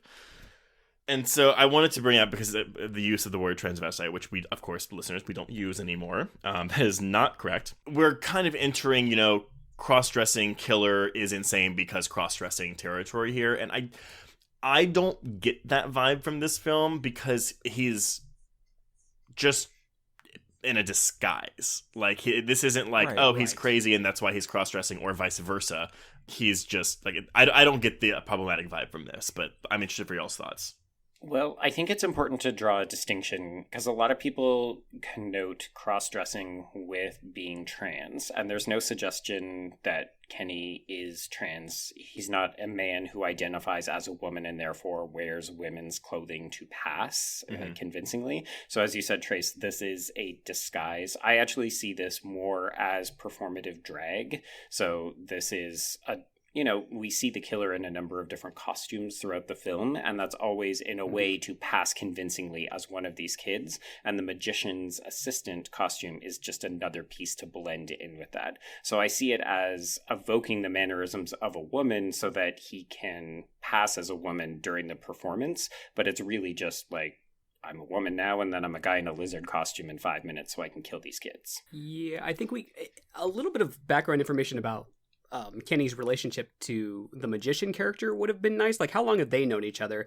And has Kenny, like, was this just a one-time thing? Like, did they hook up this magician with this assistant, or has this assistant been in drag, or beyond that? Yeah, go ahead. I was just gonna say, because I think because they said that they didn't know who hired the magician, so I think that Kenny just arranged all of this to happen. Yeah, but Kevin is asking, like, how long has the magician known the assistant? Oh, gotcha. Right. Because if the assistant has been, Has it always been presented, like, has Kenny impersonated a woman throughout this entire relationship? Right. Like, has it been almost like a sustained con in a way, right? Mm-hmm. Yes. I think it has. That's the question. Yeah. Okay. I do want to just think... I think that's a little more... Yeah. Yeah, I wanted to just... Because it's... Okay, so we have, transgender, which this is not. We're going to roll that out immediately. Now, there is a weird little confusion with words here, too. Because, yes, it's cross-dressing can still be referred to as dressing in drag, but that is also different than being a drag queen. Right. So, and just for the distinction for any listeners who may not know, so drag queen as at the extreme of female impersonation on steroids is a good way to put it. It's an over-the-top appearance of a man dressing as a woman with heavy, crazy makeup and glitzy, eye-catching outfits. Wigs and jewelry are also over the top. It's linked to the gay community, but you don't actually have to be gay to be in drag. There actually are heterosexual drag queens out there. But yes, like Joe said, it's considered a performative art, very flamboyant in both presentation and appearance. But the distinction also is that they want to be on stage for all to see while relying on campiness, glitz, and glamour to show themselves off to anyone who's watching. So the drag queen is more for everyone else that's watching them, whereas cross-dressing, it's a bit of a blurry line, and I don't even think... Well, no, we still do use cross-dressing. But while drag is more for the person dressing as well as an audience, cross-dressing is more personal and often very private, a lifestyle choice, if you will. There can be a gender identity aspect involved, but not always. So that's where the kind of line here is a bit blurred, and maybe where some people might feel offended by this portrayal because it doesn't make a distinction. Maybe so, yeah. I mean, I just always assumed that it was just another disguise just to get on the train, because I mean they never stop and say like, oh, you dressed as a woman, you're crazy because of that, like, whereas with maybe something like, say, Dressed to Kill, right, where it's like, well, he was this person who was crazy because he wanted to be a woman and that's why he killed all these people, then it's kind of like, all right, I understand that being kind of a little sketchy. But this one is, I just feel like it's just another disguise. He's just a master of disguises. Now I'm just picturing Dana Carvey in this role. One of the least, I don't know, at least to me, as a cis, gay, white dude, whatever, the least problematic portrayals of this trope-ish thing that we've seen in these movies, because to me, even films like Psycho and Silence of the Lambs are a little more controversial than even this.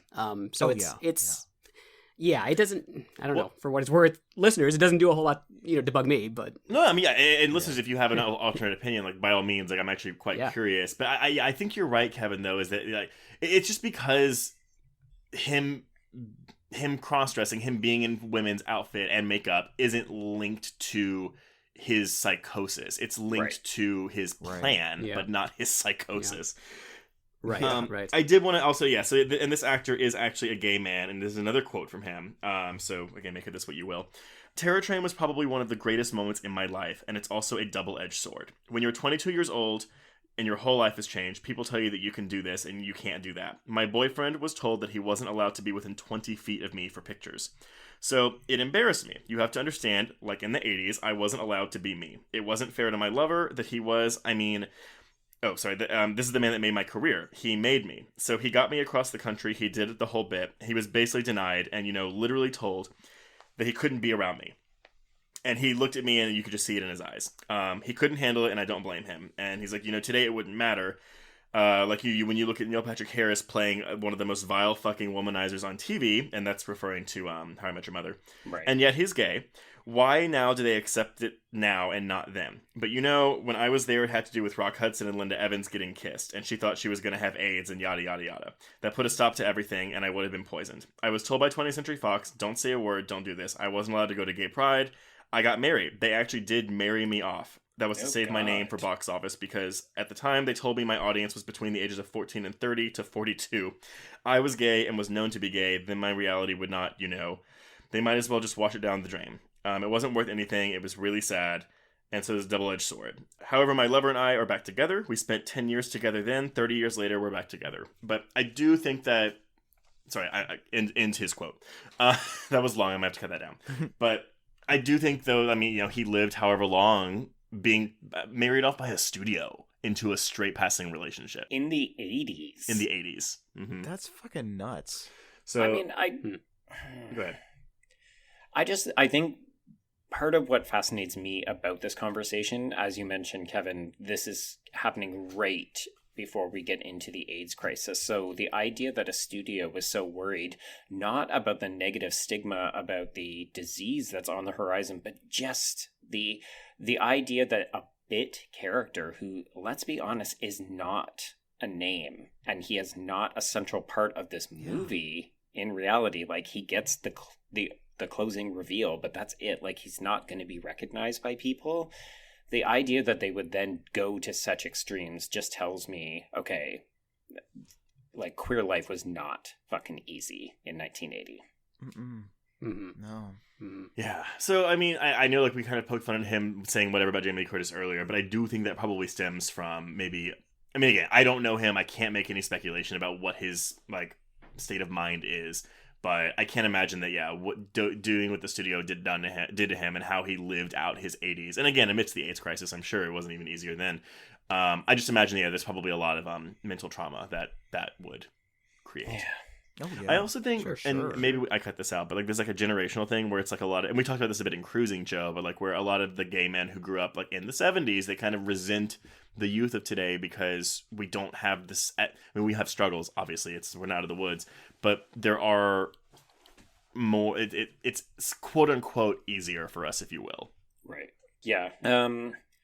So all this to say, Kenny has been disguising himself as the magician's assistant. He demands that Alana kiss him, which she does. Surprisingly enough, that's always a weird moment to me. I wouldn't think that she would, but I guess in this moment she doesn't feel like she has a choice. That was her idea. That was Jamie Lee Curtis's idea. It wasn't in the script. It's considering that they hadn't filmed the opening sequence, it's kind of impressive because it obviously the visual connection is that it spirals him out of control once again. So he does the exact same movement as he did in the beginning. And this gives them an opportunity. So Carney runs in, and together he and Elena knock Kenny out of the train as it passes over a bridge, and Kenny falls into the river and presumably drowns. The end. It really just ends, right? Like this it's movie's 100% like, like down the river, we're safe, yay, done.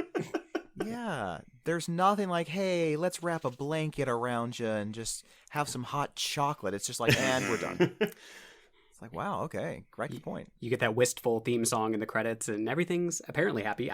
Ostensibly, I don't know, but Yeah.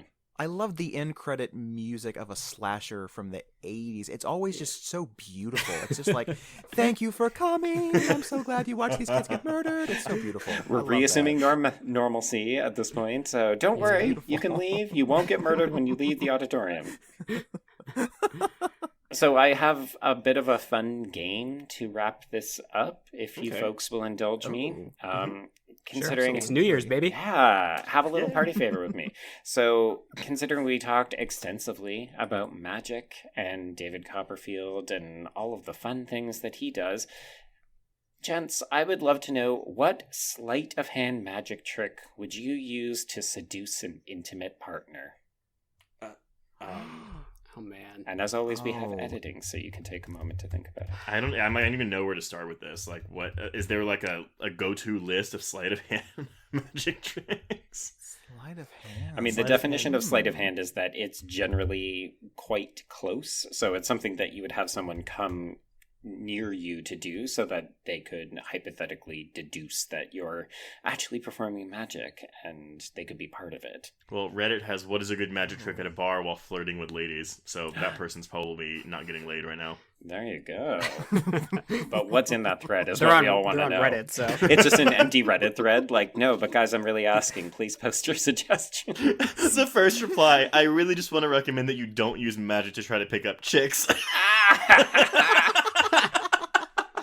Wait, was the person who posted it David Copperfield? So, the best thing you can do is walk up to someone and say, "Hi, what's your name?"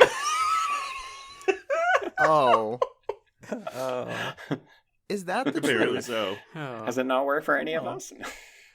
I mean, it happened once. My panties dropped. I mean, that's how it works. I mean, come on.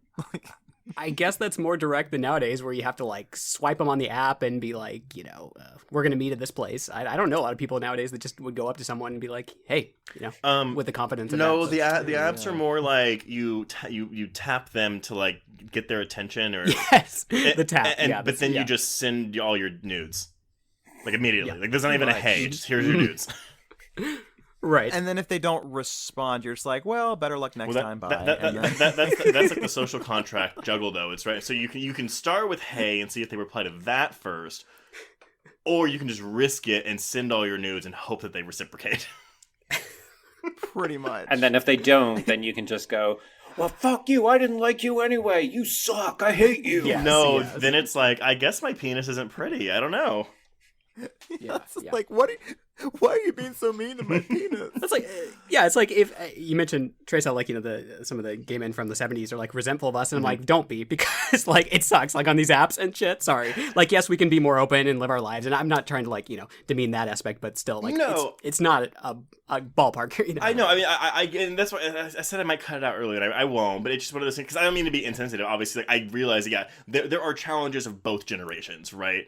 Right, absolutely. And so I don't mean to be like, oh, like the older generations are just jealous of us for having it easier. It's just that, I mean, like if you grew up in a time where you literally couldn't be out, and again, for some people that's still the case today, but there's definitely more of a semblance of out and proud that's publicly acceptable today than it was in 1980. So right. And also, I'm like, what's it going to look like for us in 30 years, where it's maybe even like way easier. So it's like when we're in our like 50s and 60s, we're like, like imagine if I was 20 and I had like the freedom that these kids have today, Yeah. Exactly. Yeah, it's like, what's that going to look God, like? I hope it looks like Demolition Man, where you just put on VR goggles to fuck. I don't know. The one thing I would love to see like expand a little bit more is, at least in the 70s, and this is just from talking to people from the era, that it was more because there weren't as many like labels on everything. People did like they didn't worry so much about like, oh, I'm not including this person, I'm not this person. Like everybody was a quote unquote freak at the time, quote unquote. So it was all, the community had to be together. Whereas now we've gotten to this point where it's like you have gay men who are not supporting trans individuals when they should be, because we have the segmentation of the community, and that's a result of us getting rights and everything. So it's like that's kind of the darker side of that aspect too. So it's just finding that balance of everything is so fucking hard. It's I don't know. And I mean, I guess there's definitely something to be said about how gay men in the 70s sort of, I guess, cruised. It seems like that's kind of a lost art form, I guess. I think once AIDS came around, that was sort of taken off the table, for good reason. Yeah. But there is something kind of interesting about that time when it was just like you would walk down the street in a certain neighborhood and you could just have sex with as many people as you wanted to, no matter what. It was just like free love. There is something really cool about that, and I don't know if we'll ever get back to that. Well, I think technology has changed that. I mean, like we've all been discussing with the apps, like why go to a bar, get up, like risk embarrassing yourself face to face when you can just do it to 50 guys immediately when you open your Grindr app. Yeah. Exactly. Yeah. It sounds so attractive when you say it that way. Oh man, I know. But that's the kind of the thing. It's like, is it better now? Yes, it is in many ways, but there's all this shit that goes along with that too. Well, I mean, it also like and again, I know this is frustrating, but it's like when you see so many closeted guys who like don't want to like show their. I mean, granted, it could be that they're in a relationship and they're cheating, or it could be that they are closeted and they're like discreet, and it's like. I always have that gut reaction where I'm like, oh, just come out, man. Like, come on. But again, that's not fair of me to say that because everyone has their own journey. Mm-hmm. That's true. That is true. Right. So what I'm hearing is Joe, does that answer your question? So what I'm hearing is your magic trick is that you're just going to walk up to someone and say hi. And if they don't respond, I am just going to send a bunch of texts. It's just hi, hi, hi, hi. There's always that one guy on the apps that just is like, hey. Oh, won't take the hint, man. I'm like, every 24 hours. Oh, maybe I'll try again. It's like, why are you going to make me reject you? I don't want to just say, no, I'm not interested. I just want to not respond to you and you take the hint. It is ridiculous. I'm like, dude, calm down. Oh. But yeah, okay, magic tricks. I don't really do magic tricks per se, although I've discovered that if I stand at the right angle in the right lighting, certain aspects of my body will look better. So is that a magic trick? Yeah, okay. So what you're saying is you find the right lighting, and that is your magic trick. Slap a filter on it. Exactly. I like it. That's good. Anybody else got one? Some kind of Blanche de Bois kind of magic. Well, yeah, I'm not going to do something like with cards. I just feel like that's a little trite. But maybe I would have like a card app or something and find some way to put that in there. I have no idea. I mean, I like the whole like Rose pulling it out from behind you thing. I think that's kind of cute and, whatever. I like it. If you can work the cheese, you could do it. There you go. Yeah, like a cheese. Like, yeah. Maybe something they really like cheese sticks or I don't know. So you don't produce a flower, you produce a platter of cheese. Yeah. Okay, see, that would be amazing. Yeah. Because I love cheese sticks, and if someone was just like, "Hey, you want some cheese sticks?" I'd be like, "Yeah, what's a good time for you?" Like, I'd be cool with that. Or like Drop Dead Gorgeous on Blu-ray. Like, oh, you're speaking my language now. Like, yeah, that's wait, okay. what? I love that. Something personal that really sets it. Yeah. Right. Yeah. Here's a DVD of Romy and Michelle. Oh my God, pants off. Instantaneously hard. Like, just done. Wow. Speaking of instantaneously hard, I'm going to wrap this up to say you all suck, and the obvious answer was dick in a box, gents. Dick in a box. That to me is not a magic trick. That's just a prank. That's another version of a prank. No, man. There's a surprise in there. You like just gotta lift the lid. Well, no, it's like so it's like the finger in the box in this movie, like just or the popcorn bucket. You stick your dick in the popcorn bucket so that way.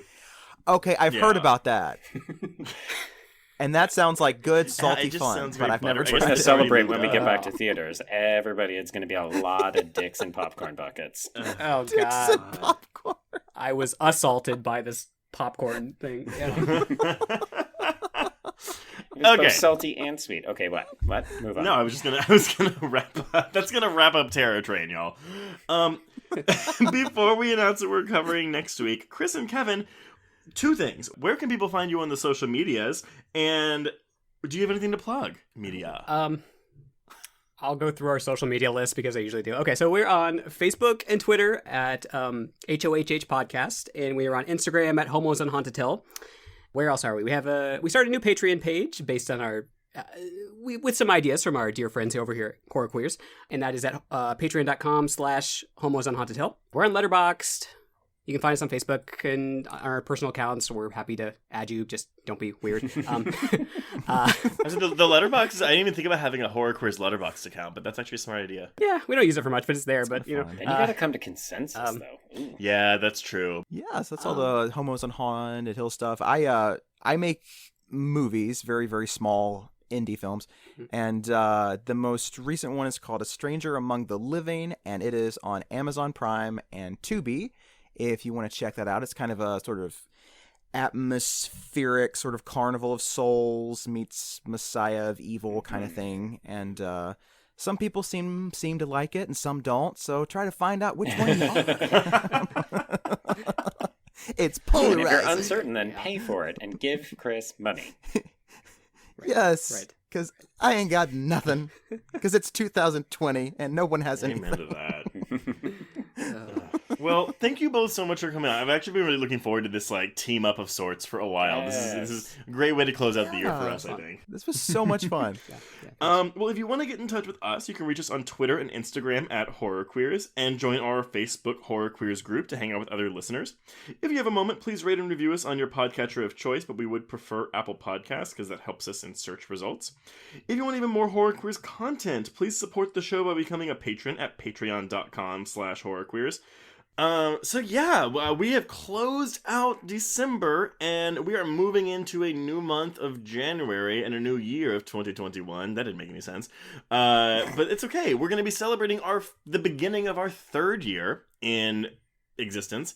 So we're going to be doing an audio commentary on Final Destination 3 to pair with all of the threefers that we're doing on the main feed. We'll also have episodes on CBS All Access's The Stand and Promising Young Woman and Apple TV's Servant, plus the results of the 2020 Hereditaries, y'all. Stay tuned. Mm-hmm. But Joe, Yes. I kind of spoiled our little gimmick for next month, but what are we covering next week? Yeah, we'll have to talk about threefer. I'm not sure that that's going to be something that sticks around, but we are going to be covering 3 movies throughout the month. No, Three movies does not sound better.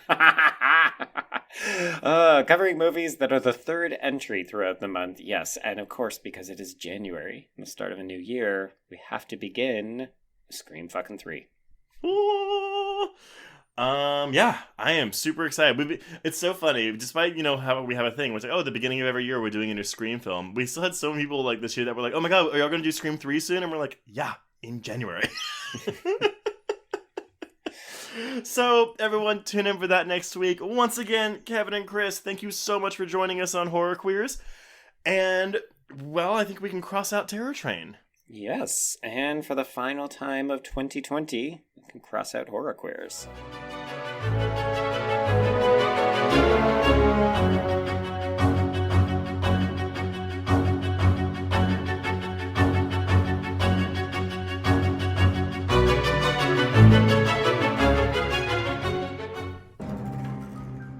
You've made it to the end of another bloody, disgusting podcast. Congratulations. If you like our programming, consider searching for other bloody, disgusting podcasts, such as Creepy, Horror Queers, The Boo Crew, SCP Archives, Nightlight, Margaret's Garden, Nightmare on Film Street, and more. It was late in the afternoon when the professor and I took our way towards the east, whence I knew Jonathan was coming. Jonathan Harker has asked me to note this, as he says he is hardly equal to the task, and he wants an exact record kept. Dear Madam Mina, I have read your husband's so wonderful diary. Strange and terrible as it is true. I will pledge my life on it. God preserve my sanity, for to this I am reduced. Safety and the assurance of safety are things of the past. I am in hopes that I shall see more of you at Castle Dracula.